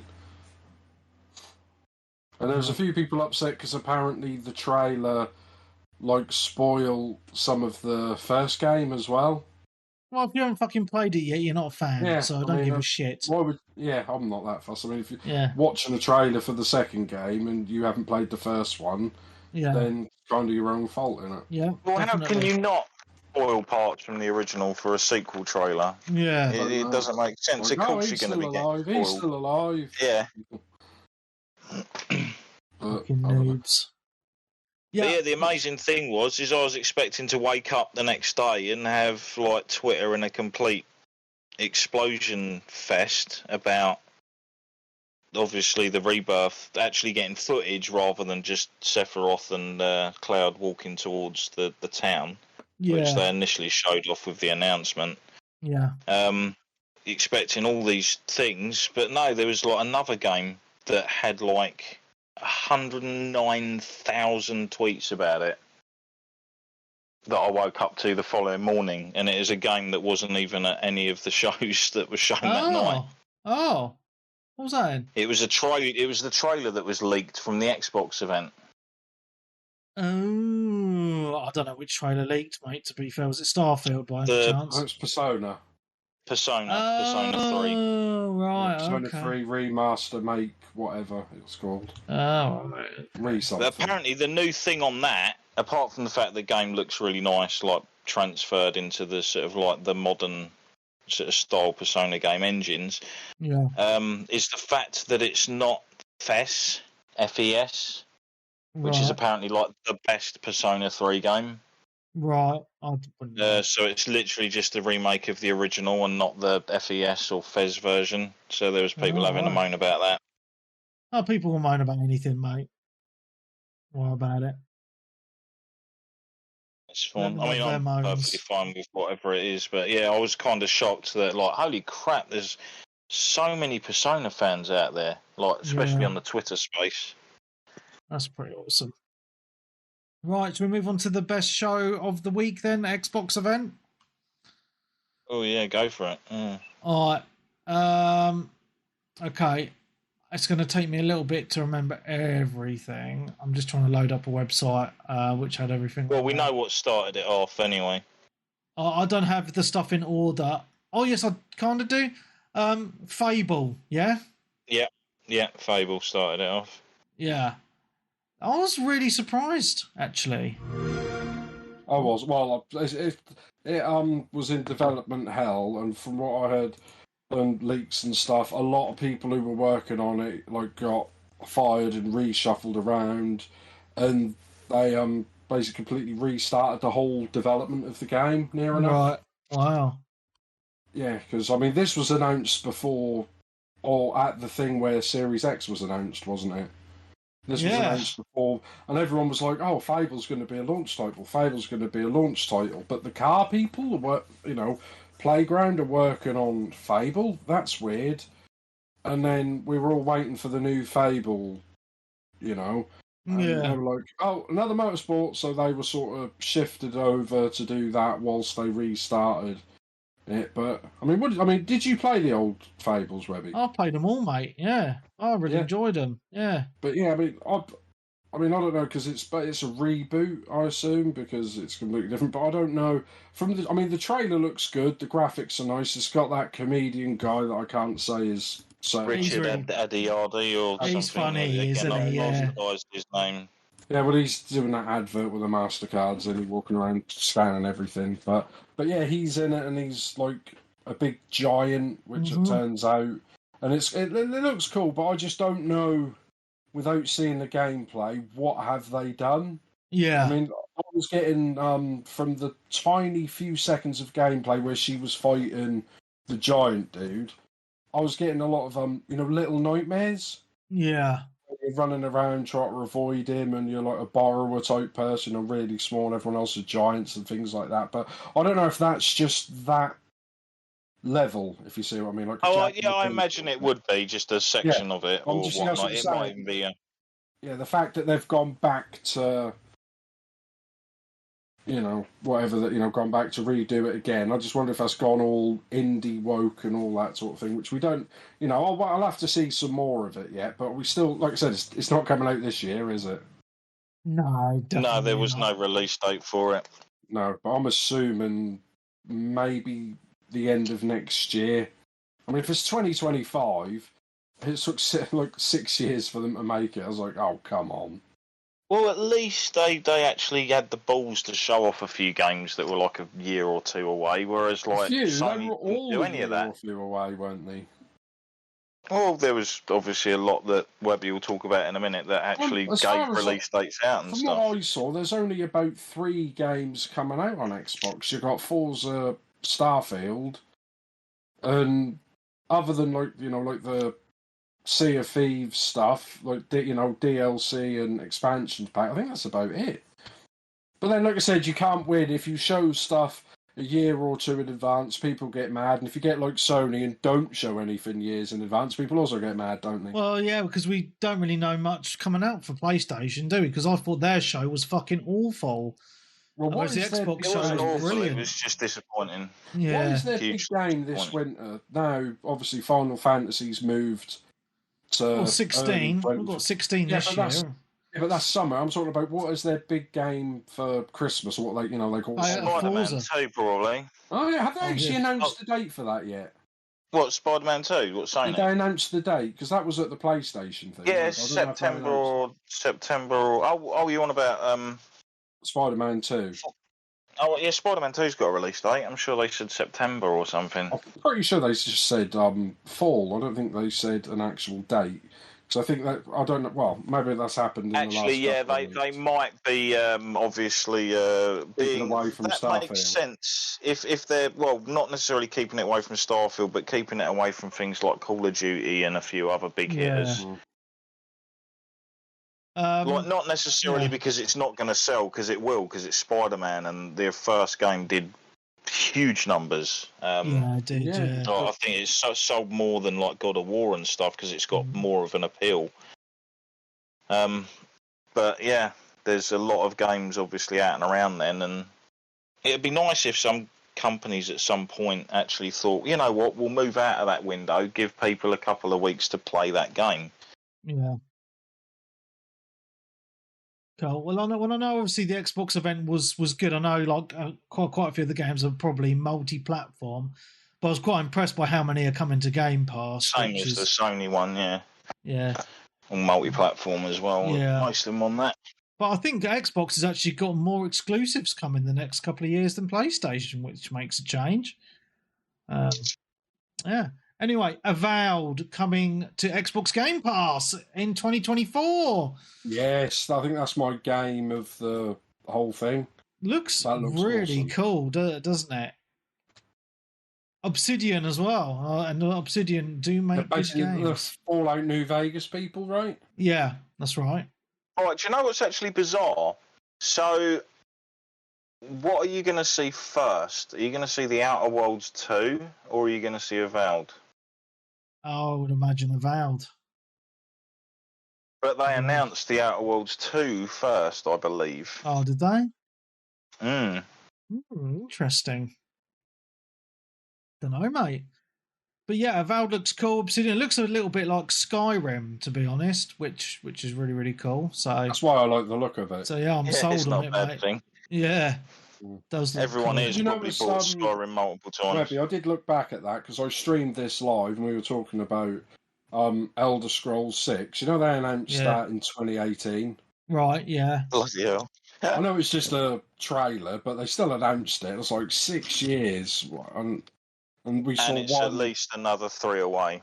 At least, yeah. Oh, we've got another at least 2 or 3 extra versions of Skyrim to come out before that, haven't we? Yeah, so Avowed looks cool. I'm going to move on. Xbox did a really weird announcement, which was a new Series S 1 terabyte edition. What's the fucking point? What is the fucking point? Well, if you've got something to come out in it. If you've got a download-only console, you need all the internal storage you can get. But, right, this is the thing, right? It's £320, right? I thought it was $350. Was it $350? $350. So they brought it. They It'd be announced about 300 quid here, wouldn't it? No, it's $320. They've announced the price. Right. Right. For 100 quid more, you can just buy a fucking Series X. Seriously, and it has a disk drive and is more powerful. It just makes no sense to me that this thing even exists. It's just redonkulous, as I like to say. So, how much is the standard Series S at the moment? $250. So technically, you could probably buy yourself a 1 terabyte memory card, couldn't you, for just a little bit more? And then depending on sales, it works out about the same as if you bought the card, but then you'd have 1.5 terabyte because you'd obviously have what was on the system as well as the memory card as well. Oh yeah, that's what I mean. But then I don't know. But then you think if you're going to pay $350 for that and then pay more money for a hard, you might as well get the Series X. I mean, that's a lot of people were moaning about because you got the PS5 normal, digital edition. They're still the same console, aren't they? Whereas the S is less powerful. Yeah. And and that's the point, right? For £100 less, I don't think that £100 difference is good value. No, not for one. Well, that's not even 1 terabyte, is it? If it's gone up from 512 to 1 terabyte, that's 512 gigs of storage for £100. Yeah, it's not. It's not worth it. You might as well just buy an X and be done with it. Seriously. Yeah. Or just buy the. But the thing is, though, that's an option in it. It is an option, but it's just not good value. You got the digital only for that. I mean, I don't know why they didn't. I mean, I'd have announced, but then that might have upset some people. Like a Series X with the bigger hard drive. Yeah. But maybe say that's $450 like the Xbox and $400 is the S with the 1 terabyte or something. I know they wouldn't want to give you a whole terabyte for 50 quid or 100 quid, but I mean that's what they'll do eventually because that's what they used to do with the older consoles, didn't they?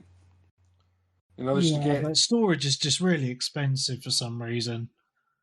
Some people do like the Series S because it's smaller and you can get the little screens that attach to them and stuff. I know I follow a few people on Twitter that travel about a lot and they usually take a Series S with them on their travels because it's easier to move around. Plus, let's be honest about it, it's not like the PS5 and the Series X are massive 4K 120 frames per second powerhouses, are they? Definitely well, they're not, are they? No. I mean, that's probably Asterix for certain games, isn't it? Well, yeah. Right, I'm going to move on. South of Midnight trailer, a brand new game, Xbox exclusive. No gameplay, but it looks. I like the art style. Yeah, and the setting looks really as well. Interesting. Yeah, it's a set in the South, Deep South, or whatever you want to call it in America. That's a Nightmare Before Christmas type vibe. Yeah, it's a really good comparison. Analogy. Actually. Yeah. Obviously, we didn't see no gameplay, but I like the look of it. It's got my attention, and for a reveal trailer, that's the best thing it can do. Yeah, it's got me pondering this game. It looks interesting, so yeah, interesting indeed. Okay. So next they showed Star Wars Outlaws. So have any of you guys watched the extended gameplay of this from the Ubisoft event? Yes, I have, yeah. So we now know what type of game it is. It's an open world RPG sort of game by the looks of it. It looks bloody awesome. It really does. And Darren did mention to me that's made by the Division team, isn't it? Yeah, massive. They were also apparently working on the Avatar game as well. Oh, wow. And I'm really impressed by this, actually, because obviously we've had that other Star Wars game this year by EA, and now obviously they've lost the license to Ubisoft. And they haven't lost the license. I think it's just an open license for any developer. I thought they'd lost it. Exclusive to EA, no. Right. This looks really cool. Because it kind of reminded me a little bit of Starfield with the fact, you can run around shooting people, then you get in a spaceship, there's spaceship fights, and you go to other planets and stuff. Looks really fucking cool. and you've got this little like dog thing, this alien dog thing, and you can get it to fetch things for you and press buttons and stuff. It looks similar to a creature that actually exists. I'll probably mispronounce it. It's like the Axtol or something like that. Oh, right. It's known as in some of the things I've played. But yeah, this looks really impressive to me. Like graphically, it looks absolutely stunning. I like the cover system. From what I saw of the story, it looks interesting. It just seems like a bit of a mishmash of games all rolled into one. Like third-person cover shooter, platformer, spaceship flying, RPG, all these sort of things rolled into one. And it just looks like a huge game. I am excited for this, I must say. So yeah, this was also shown at the Ubisoft event. So we're kind of killing two birds with one stone here. But yeah, I don't know what you guys thought. I mean, it just looks great. It looks good, but it's Ubisoft, so it's probably going to be filled with 20 different like pre-order bonuses and DLC and stuff like that. So it's like, don't get too excited, especially for Star Wars games, because they love to cancel them, don't they? Well, this looks like it's definitely coming out. It looks interesting, but it's for me. I'll see more closer to the time it comes out. I think. Yeah, 100%. But I just think it looks really cool. I really do. So I'm excited for that. Obviously, today showed a new trailer for Forza Motorsport. Next. Which I am really excited for. There's actually a Forza. I missed it while we were podcasting, so I'm going to watch it later. A deep dive into the game. I know you're not into your racing games, but I have fond memories. I've just played them so much to death. I'm just sick of them. I just have fond memories on the Xbox 360 days of getting the community together and having epic race nights. And a part of me just really hopes, because this is Game Pass, that brings it back a little bit. I know we're not going to get the numbers we used to, but it would be nice just to have, 4 or 5 or more people joining us for gamer sessions and just having fun racing cars. I'm really excited for this, to be honest. So it looks graphically amazing. So, yeah, hyped for the new Forza. What else was there? Clockwork Revolution, brand new title. Looks fantastic.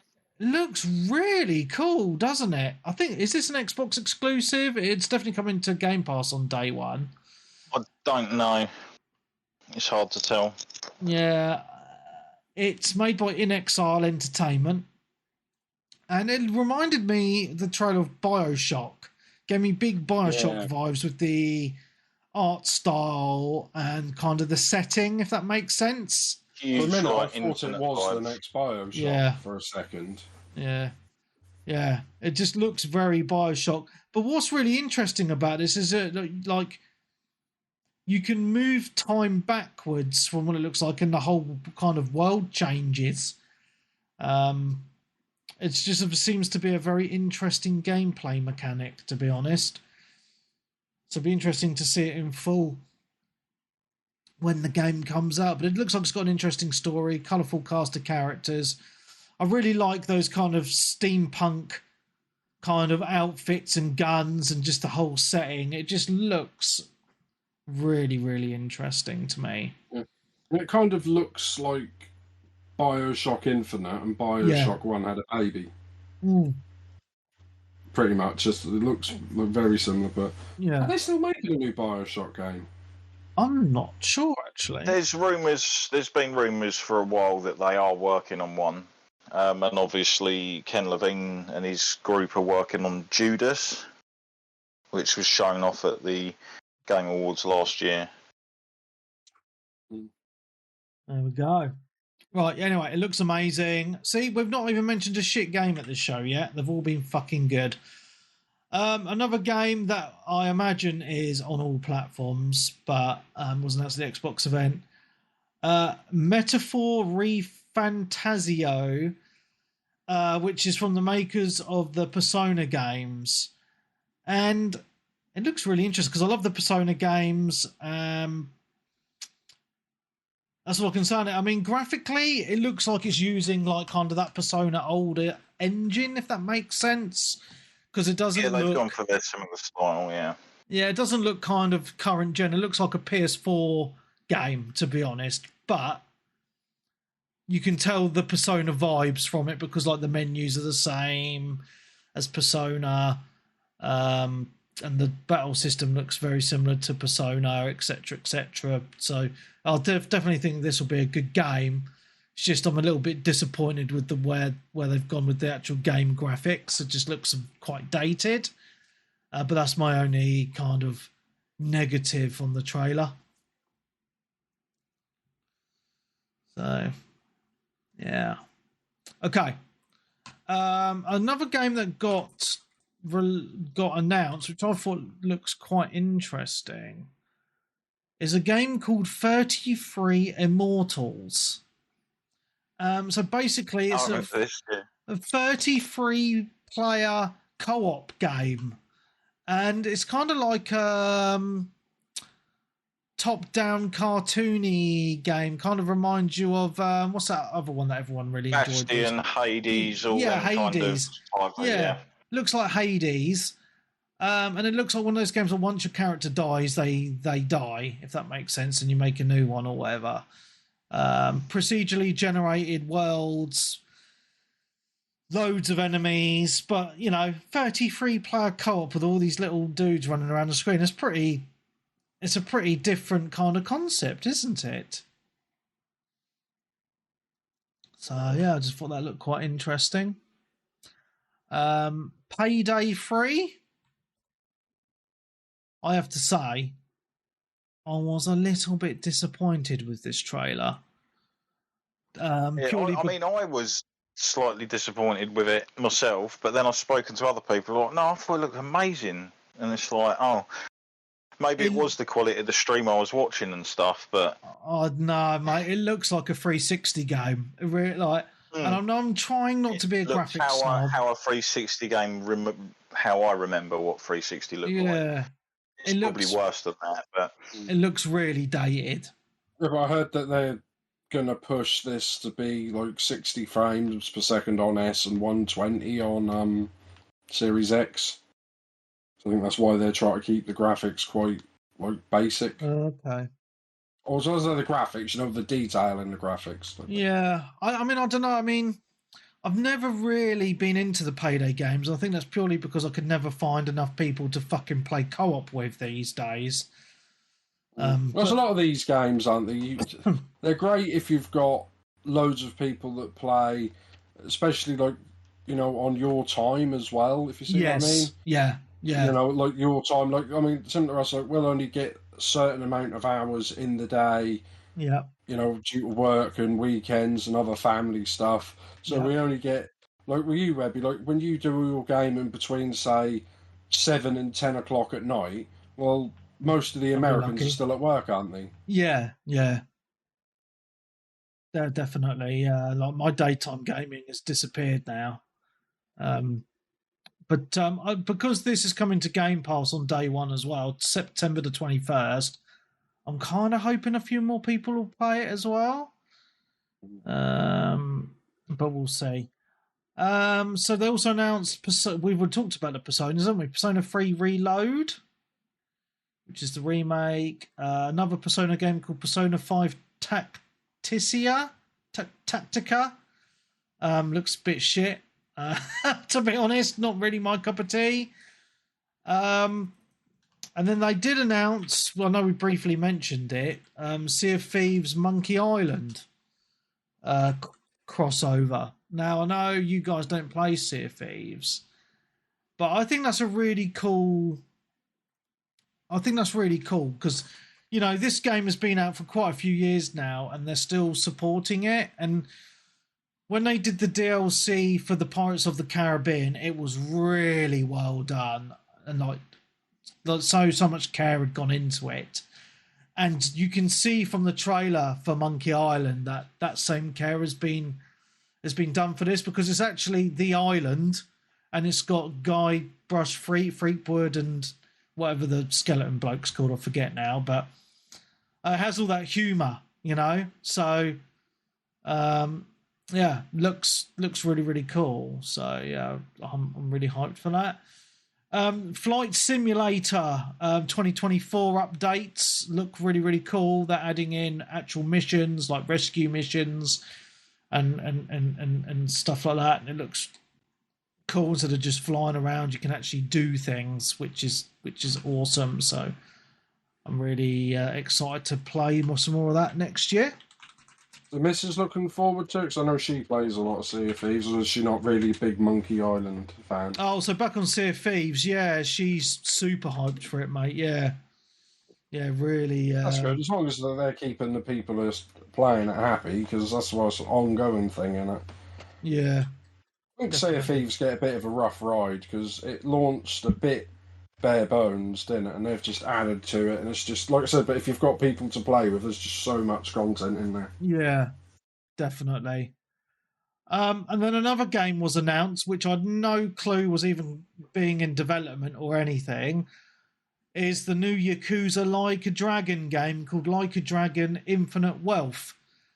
And it was a really funny trailer. So the main character wakes up naked on a beach in America. So if you know anything about the Yakuza games, they're always set in Japan. So the fact this is set, I'm guessing it's set in America, or maybe a portion of it, is just really interesting, because it's really funny because he's speaking in Japanese and he's naked on the beach and doesn't realise for ages. And the way they do it is just really funny, hiding his private parts, and then the American's like, "You're naked." He's like, and he can't understand what they're saying. Yeah, I'm really excited for this. It looks really, really fun. So yeah, I'll be picking this up. There seems to be a big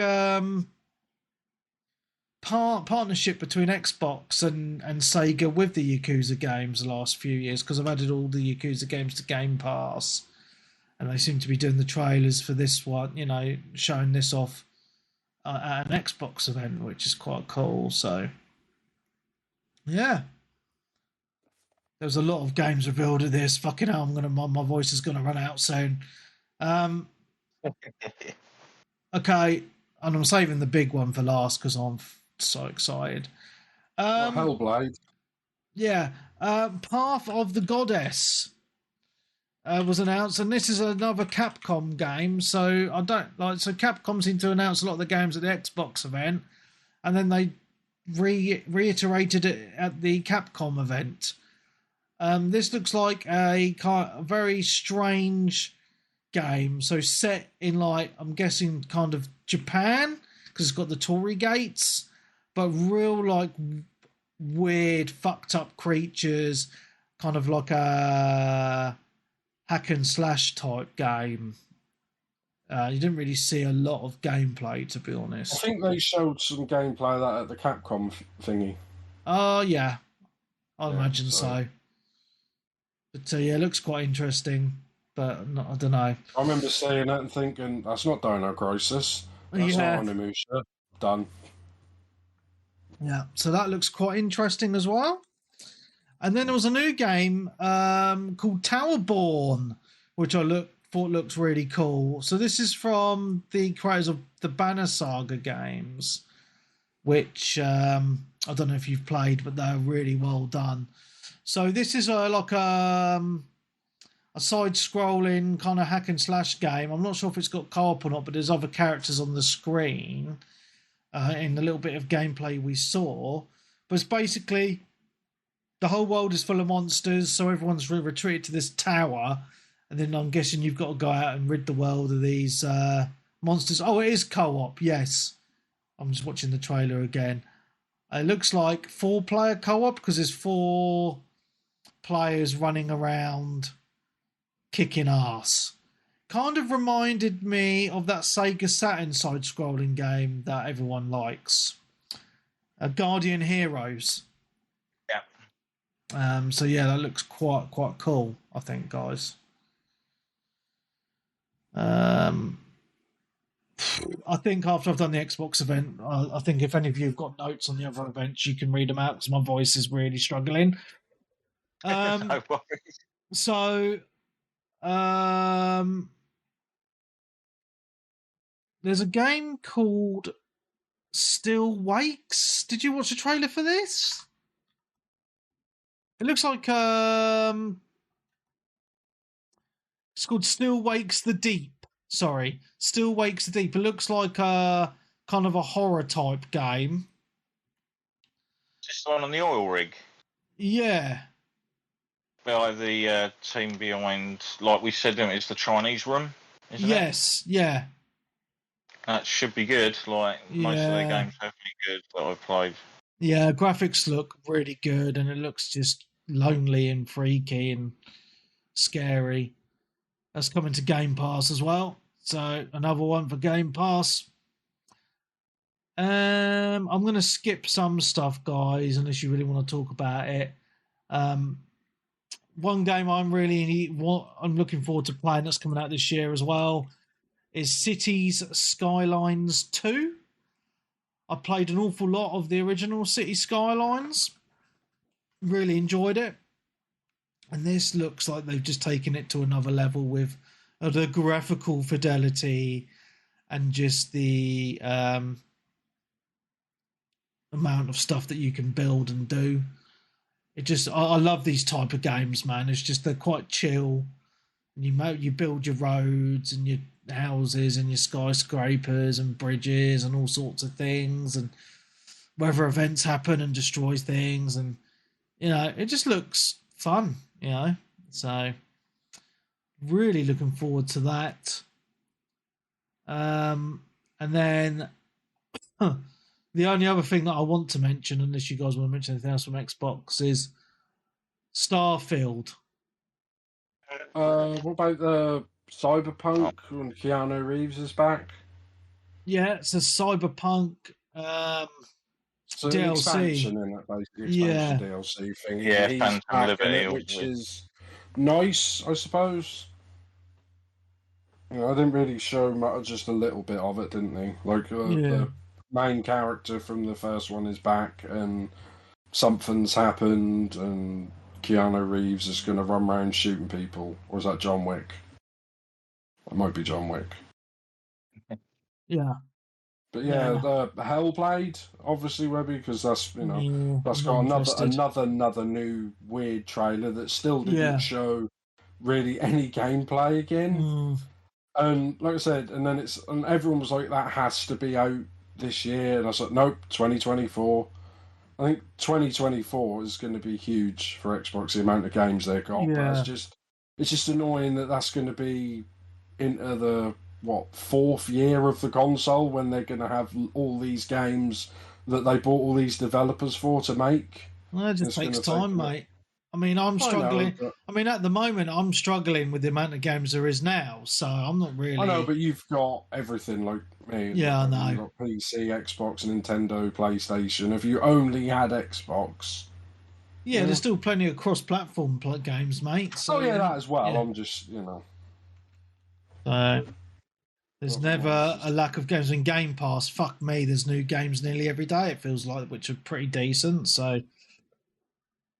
Yeah. Fallout 76 is getting DLC, if anyone cares about that, where they're going to Atlantic City, so it's kind of like New Vegas, but not. Nah, not care. Don't care. Right, no. Cool. I think that's it, really. Right, so, yes, Nick, I mean, there's a lot of games there, but obviously the biggest one, I think, was Starfield.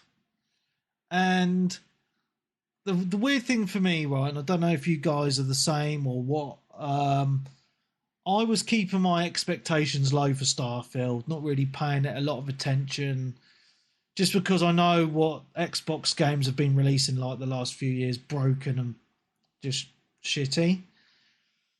I didn't really have any fears on that, to be honest, with Bethesda. That can be their MO, sometimes anyway, regardless. Yeah. However, they did a trailer for Starfield in the main event, the main showcase, And then they did a 1 hour showcase just on Starfield afterwards of just the gameplay. And oh my God, I am blown away by this. It looks fucking amazing. It looks to me like a once in a generation type of game. Like the scale of this is just something I've never seen before in a video game at this level of detail. You know, like the graphics I think look really decent, and I'm just amazed by, you know, you play it in, you know, first person or third person, and it showed you stuff of walking around space station, talking to different people, you know, maybe collecting quests and shit like that, and maybe some cutscenes as well. And then they showed you running around a planet, and I was like, right, okay, this looks a little bit like No Man's Lie, to be honest. You know, when they were... Yeah, that's what I was getting, especially when he was using the gun thing to mine the ore. And I'm like, and I was just like, oh, no, I don't want to be doing that shit. I just hope they don't force all that survival mechanics onto you. I'm not sure. I don't think it is survival mechanics. I think it's just collecting. I mean, that's what I'm saying. Like, stuff. You could do stuff like that in Skyrim, and all the you could collect like all things and do like necromancy, and you know, you could make all potions and do all that stuff if you wanted to, or you could just ignore it. You know, I'm just hoping they don't force you to do stuff. I mean, that's what kind of, I wouldn't say killed No Man's Sky, especially at the beginning. You know, it was just forced you to do loads of stuff that was kind of boring to get to the good stuff that wasn't boring. Right.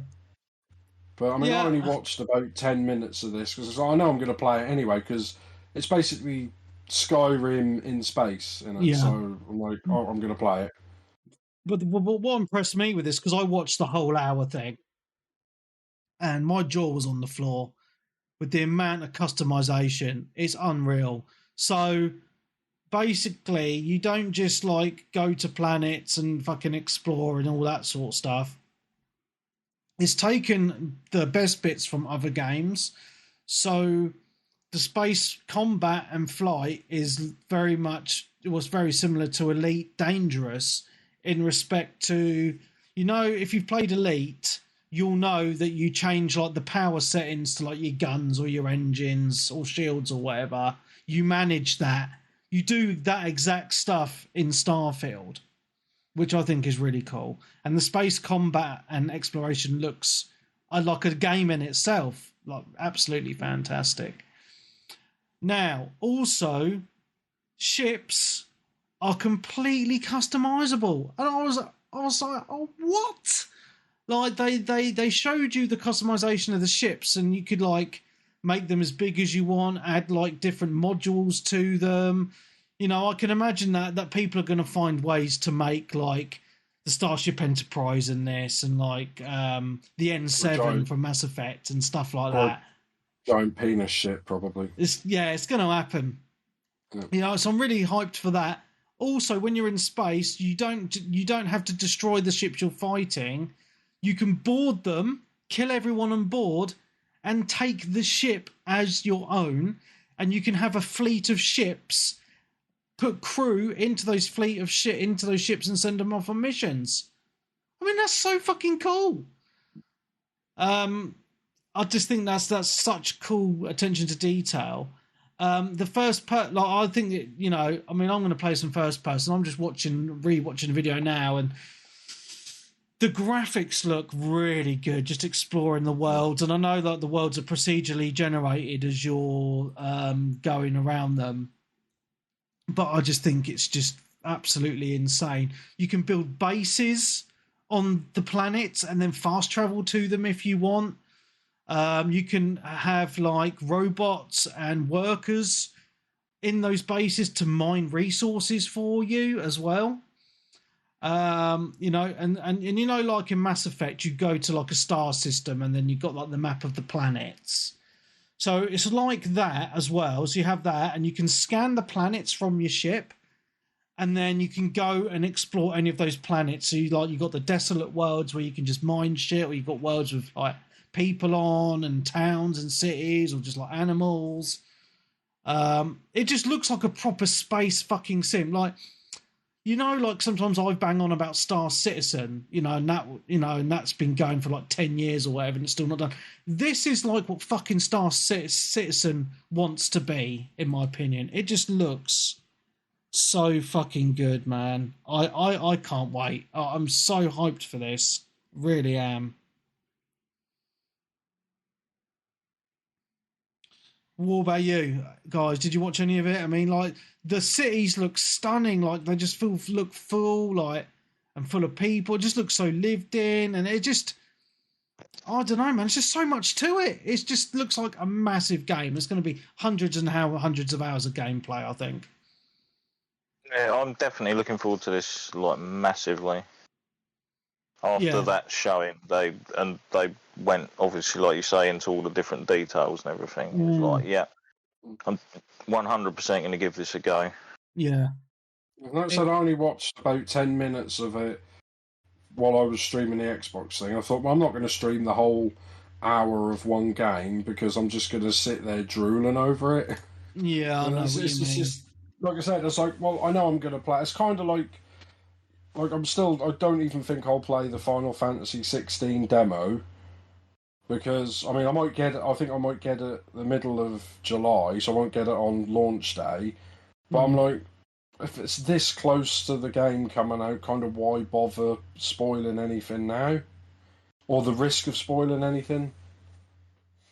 I mean, I'm glad that they've showed this off, and I think Xbox needed to because there's been so much talk on social media and stuff, because there's been a lot of poor releases in the past couple of years, with Redfall and stuff, that they just had to show it just to prove that Xbox is getting there with their games.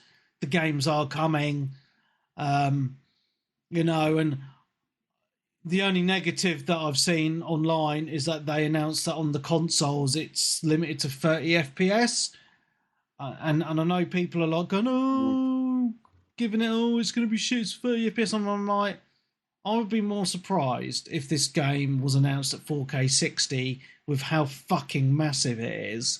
Yeah. And it just annoys me a little bit that people bang on about FPS, but they'll bang on about how great Zelda is on the Switch. Runs at what, 600p and yeah, and 30 frames a second, and it drops down to like the teens. Yeah. Yeah, I saw a little bit of that today, like over the last few days. I think, like I said, Dreamcast guy and a few other YouTubers were like, obviously doing it for clickbait and saying like Xbox is dead, they lied to us about all the 4K, which I suppose both of them in a way, because like on the Series X it says 4K 120 frames per second. What's running at 4K and 120 frames per second? Nothing really. Yeah. Same as PS5, it says 8K on the box. Well, there's nothing in 8K, is there? Well, people need to stop worrying about it. I think there might be one game that's probably compatible with some indie game. Yeah, it's like one, there's probably nothing there. But like I said to you for years, Webby, I know you're a bit of a PC master race and you love your frames per second and your eyes are just locked into that corner of the screen telling you that you're getting 140 frames per second. You're not actually looking at the game, but, I said to you, I don't really care if it's 30, 60, or 120. I just want it locked. And you want it to be a good game, and that's the main thing. That's what I'm saying. I'd rather have it locked 30 frames per second and at 4K if this is what this is. I mean, they've confirmed it's 30, but they're saying there is a 60 patch coming soon. Oh, right. The same as what they said with Redfall. And I was like, well, why it's not available on launch? And they're like, oh, we want to have a stable release or whatever. But I don't care. I really don't care because I know the game's going to be fucking awesome. Yeah. Like I said, I care if there's slowdown, which is, the frames dropping and you notice it, then I care. If it's locked 60, it doesn't matter, mate. It really doesn't. Yeah, and Zelda proves that, right? Being at such a low resolution and low frame rate, and it's a fucking great game. And you look at the gameplay of Starfield, and I'm, blown away by it. Absolutely blown away by the epic scale of it. I just think gamers in general have just become a little bit too entitled, and they just want to moan about everything. Just enjoy the fucking games. Basically, the whingy fuckers have got momentum on social media and people watch them. They just moan all the time. But I was just like, the only thing about this, even though Skyrim, and I mostly played Skyrim, Oblivion, and Fallout 3, New Vegas, and 4. Yeah. Even though you go to some cities in that area and you see people, you still always kind of feel alone a lot of the time. Yeah, I know what you mean. Yeah. Whereas this, it looks like there's actually, there's going to be meaning to the quests and the things you're doing and the people you meet. Yeah, 100%. And I just... the only person I actually give a shit about really in Skyrim, who I can remember, is Lydia. Yeah. Because she followed you about with a stone face, but everyone else, I was like, because I've played it through, 3 times, and I can't really remember much of the else. Yeah. No, that's fine, mate. And it's going to have a little bit of that Bethesda jank to it, but that's fine. But what they've shown, I can't believe they've made a game so fucking big, like it with so many different gameplay mechanics. As I mentioned, like you got the first person or / third person just walking around and stuff, but the traversal of space in your ship and. That's a whole game in itself. And it's just that I think it's going to be, like in Skyrim, right? When you first got to that open world portion of it, after that initial part of the game where you escape from your shackles. And you're just like, wow, I can go anywhere. This world is massive. This is an epic adventure. This is what Starfield's going to be like, but just on a much grander scale, because instead of just like one world to explore, you got a whole fucking universe, and there's just, to me, that's just, I just can't wait for that. It just sounds so fucking cool, Yeah. Like I said, I hope they don't go stupid. Like, yeah, you're going to have to get items to fix your ship up and get fuel, but I just don't want them to do stupid things like where you get fuel in your ship and it only runs for 20 seconds. Little details like that could completely ruin, I say completely, but a lot ruin games. Like, my mate Liquid, he's been playing Days Gone. Yeah. Just lately, and he's just like, how many more times is this bike going to run out of fuel? And it's just like, it takes you away from the good bits, and whether it's realistic or not, it's a game. Just make it fun. Don't force people to stop having fun because you want them to walk around collecting raw materials or doing stuff they don't want to do to get to do things they do. Yeah. But yeah, that's what I'm hoping. The ship stuff and the exploration is simple enough that you can just breeze through it and auto do whatever you want to do. But it's also loads of customization for people who want to do that. Don't force people to do all of it. Yeah, 100%. It just looks epic, and I can't contain my excitement for it. It just, I need it to be here now. It's just so good. Sweet. So you playing it? Oh yeah, definitely. Game Pass, or are you buying the disc? Oh no, I'm buying the disc. Even though it probably won't be on the disc anyway, but more than likely. I mean, it wasn't. I mean, Final Fantasy, they said the game is gonna be on 2 discs, didn't they? Which is huge for PS5 discs, Yeah, 2 the Rebirth, and what was it? 16 is all on the disc as well. Yeah. But they should be doing that, really, shouldn't they? I mean, what was it? They said, what was the Star Wars that came out? Jedi 2 or whatever it was called. Survivor 2, I can't remember what it's called. And they said, the game's too big to fit on one disc, so it's just going to have like a 100 meg unlock code on the disc for the full download. And I was like, well, why don't just put it on 2 discs then? And they just look at you like you're an idiot. And you're like, well, that's what they used did I to say do. Glarthir 2.0 is actually in the game? Oh, I don't know if anyone remembers the paranoid the mega fan. there. Oh no. Yeah, so he was the mega fan from the Yeah. showing, the same voice actor and everything. That's pretty cool. Excellent. Yeah. I wonder how many people are going to find him and kill him. Well, they kind of alluded to that in the what they showed. I'll tell you what I did notice, though, what I did watch. How posh is, like, the Bethesda's studios? It's great. How much money have they spent to show off? I was like, dude, if you'd spent, like, half as much time having a swanky officers and all those statues and weird features everywhere, you'd have brought this game out 2 years ago. Mm-hmm. Got to look after your staff. Yeah, well, true. Right, shall we move on? Oh, man, we've been going for ages. No, Time obviously, is that's ticking. pretty much it for Xbox, isn't it? Yeah, so the other two events, I don't think we're going to be on as long anyway. I don't know if any of you guys, did any of you guys watch all of the Ubisoft stuff or not? No. No, I just caught clips. Okay, I'll have to carry on talking then. I'm not gonna like. So they showed off the Avatar game. Oh, I saw that. Yes. I really couldn't give two shits about it, but I'm guessing some people might want to play it. No? It looks okay. I mean, they made it a first-person shooter, and it looks pretty. It's just, is this 2024 as well? It's out this year, mate. End of this year. I mean, if it went on sale, I'd probably give it a go. I mean, it looks nice. It's just, like I said, does it play well, and is it just a repetitive, bog standard first-person shooter that they've, chucked Avatar in? I don't know, mate. It just looks. I mean, I didn't really pay a lot of attention, just because I couldn't give two shits about Avatar. So fair enough. It just looks a bit. From what I saw, it looked a little bit like that Horizon game on the PlayStation, a little bit. Yeah. So, yeah.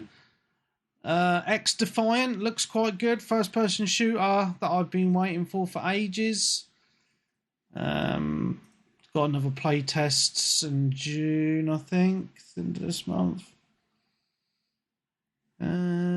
Prince of Persia they already showed. I'm not going to talk about that. The Crew Motorfest.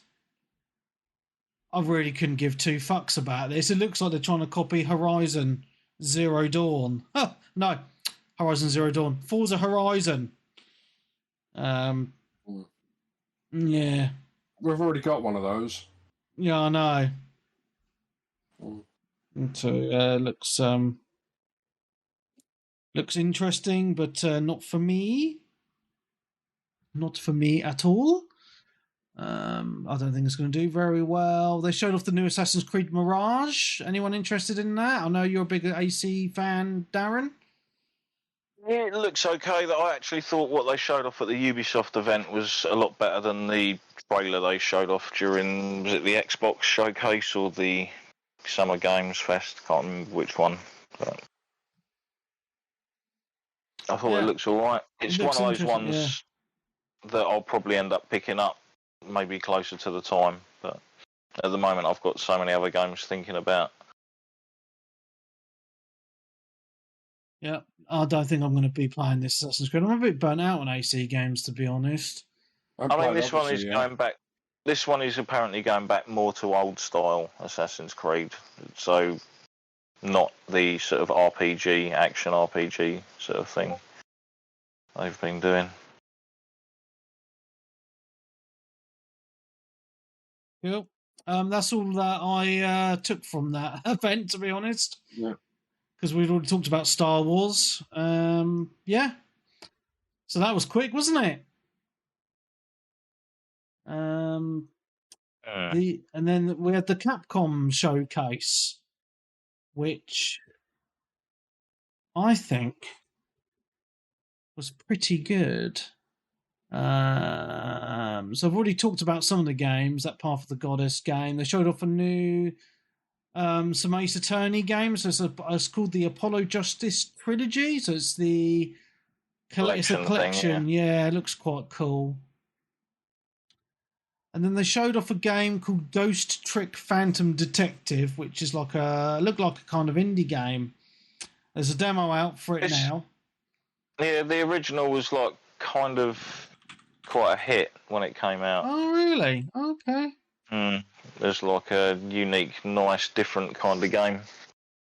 I heard a lot of people talking about it. Yeah, it looks interesting because your character's dead, and then as a ghost, he's trying to solve his own murder. Which I thought looked quite interesting. But the game that really had me kind of, this looks interesting, is a game that they showed called Pragmata. Yeah. So it's like a sci-fi game. There's this like, it just showed this girl on the sitting on the floor, like colouring in or something, and there's all these robots for fighting these dudes. And then it was like, sorry, it was delayed. It was meant to come out in 2022, I think. But it looks like a third-person kind of action game with robots, swords, and guns. Looks interesting. That looks nice. I liked the little bit at the end where they sort of took the piss that it's been delayed so many times. A little piece of paper that said like 2021 crossed out 2022, and then it was like, sorry about that, question mark, we don't know when it's coming out. So I'm like, alright. Yeah. Cool. What else did they show? Exo Primal? I think people have been waiting for this for quite a while, haven't they? Yes, Mark. Not really. No. I was going to say not really. No, this is the game that whenever it gets advertised, everyone gets excited thinking it's Dino Crisis, and then they realise, it's Exo Primal, which is like a Capcom live service, team-based PvP, PvE shootery thing with dinosaurs randomly thrown about and mechs. Yeah. Mech suits, I guess. They're not particularly mechs. Yeah, it looks interesting. I mean, I'm not that too bothered, but it looks okay.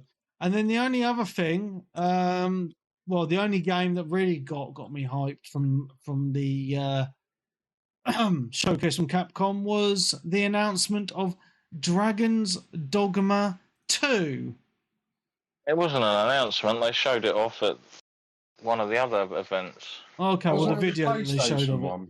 Yeah, it might have been at the PlayStation one. I don't remember. Was that ages ago, was it? It wasn't that long ago, but it just feels like it. Yeah. It looks really cool. They showed off a lot more gameplay.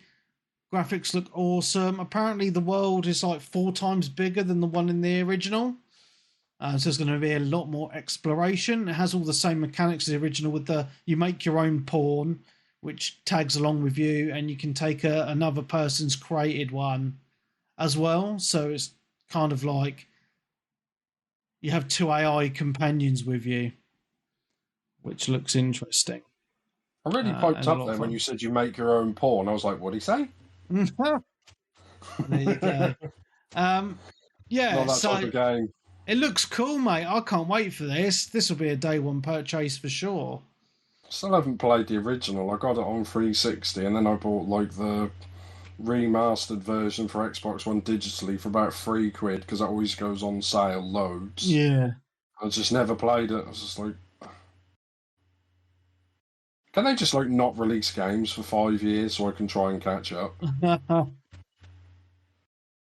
Well, I don't think that's going to happen, mate. But you're just going to have to like dedicate more time to your favourite hobby. That is literally it, guys. I think it's safe to say that the Xbox show was definitely the best out of all the shows. What about Nintendo? Yeah. There hasn't been a Nintendo show over the weekend, was there? No, I think there's a Nintendo Direct at the end of the month. Oh, there you go. But they always do their own thing, don't they? So they're obviously going to do their own thing on their own time.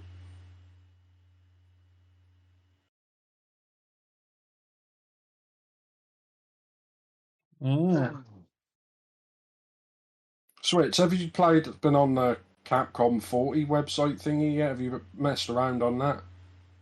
No, I had to go onto the Capcom website to obviously create a Poxy ID to play Street Fighter 6 properly.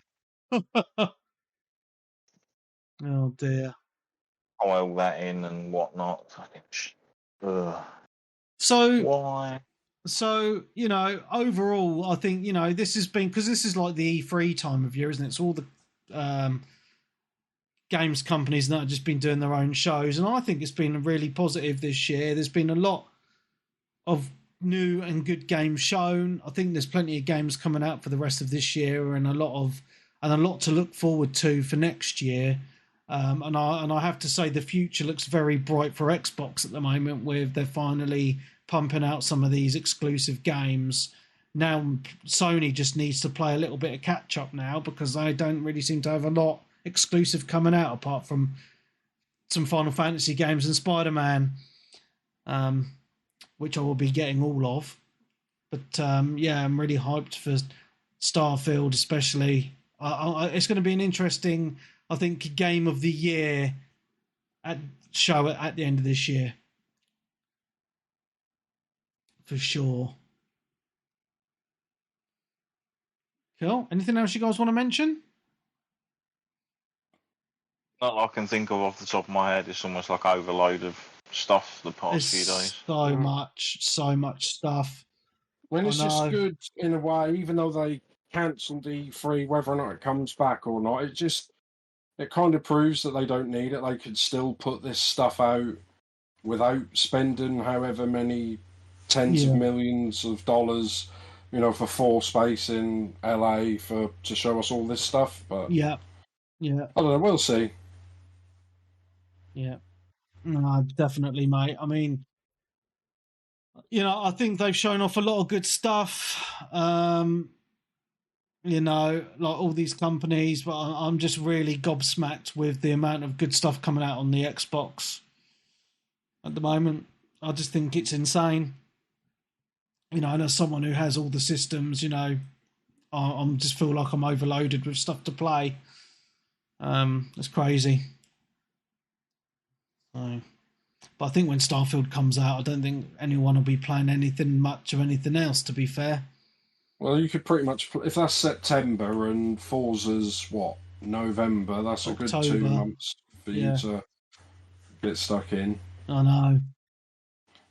So, mental. So become the Starfield podcast for like a month or two. It will do, yeah. I might just have to take a podcast break for a month just to play it.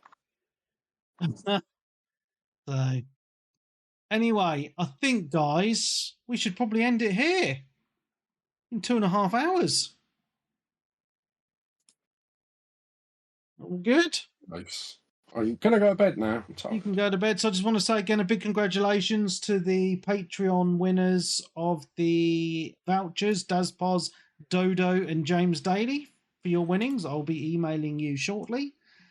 And I'll be doing that once a month, as long as we've got Patreons. So what I'm going to be doing is streaming one podcast a month. And that'll be the one where I do the giveaways of the vouchers. So that's how we're doing it. It'll always be the free episode. So all is good in the hood. Anyway, guys, thank you so much for coming on. It's been really awesome. There's been so much to talk about. I feel like I'm losing my voice now. So I'm going to turn off and have a little rest. Maybe have a little cup of tea to soothe my vocal cords. So from me, Mark Webb, Gamertag, PSNID, Steam ID, Webby360G. Nick Fights on Twitter and the Twitch. So thank you very much. If you're Patreon, you have next week's episode to look forward to, which is the last of the Nintendo specials, which is the... What systems? The Wii and Wii U. Wow, what an episode. I can't wait to talk about the Wii Fit board. Oh, it's going to be epic. Well, I'm on holiday, so I won't be around. You'll probably have to get Stunty on because he's the main Nintendo guy, though, isn't he? I will have a chat with him. Because I've got like 4 Wii games, and I just used it to play my GameCube games, and I never had a Wii U. That's fair enough, mate. No problem. Cool. All right, guys. Well, it's been emotional. If you want to join the Patreon and get giveaways every month, you can join at patreon.com/360gamercast. Do it now. So from all of us here, it's been awesome. We'll see you next week. Goodbye.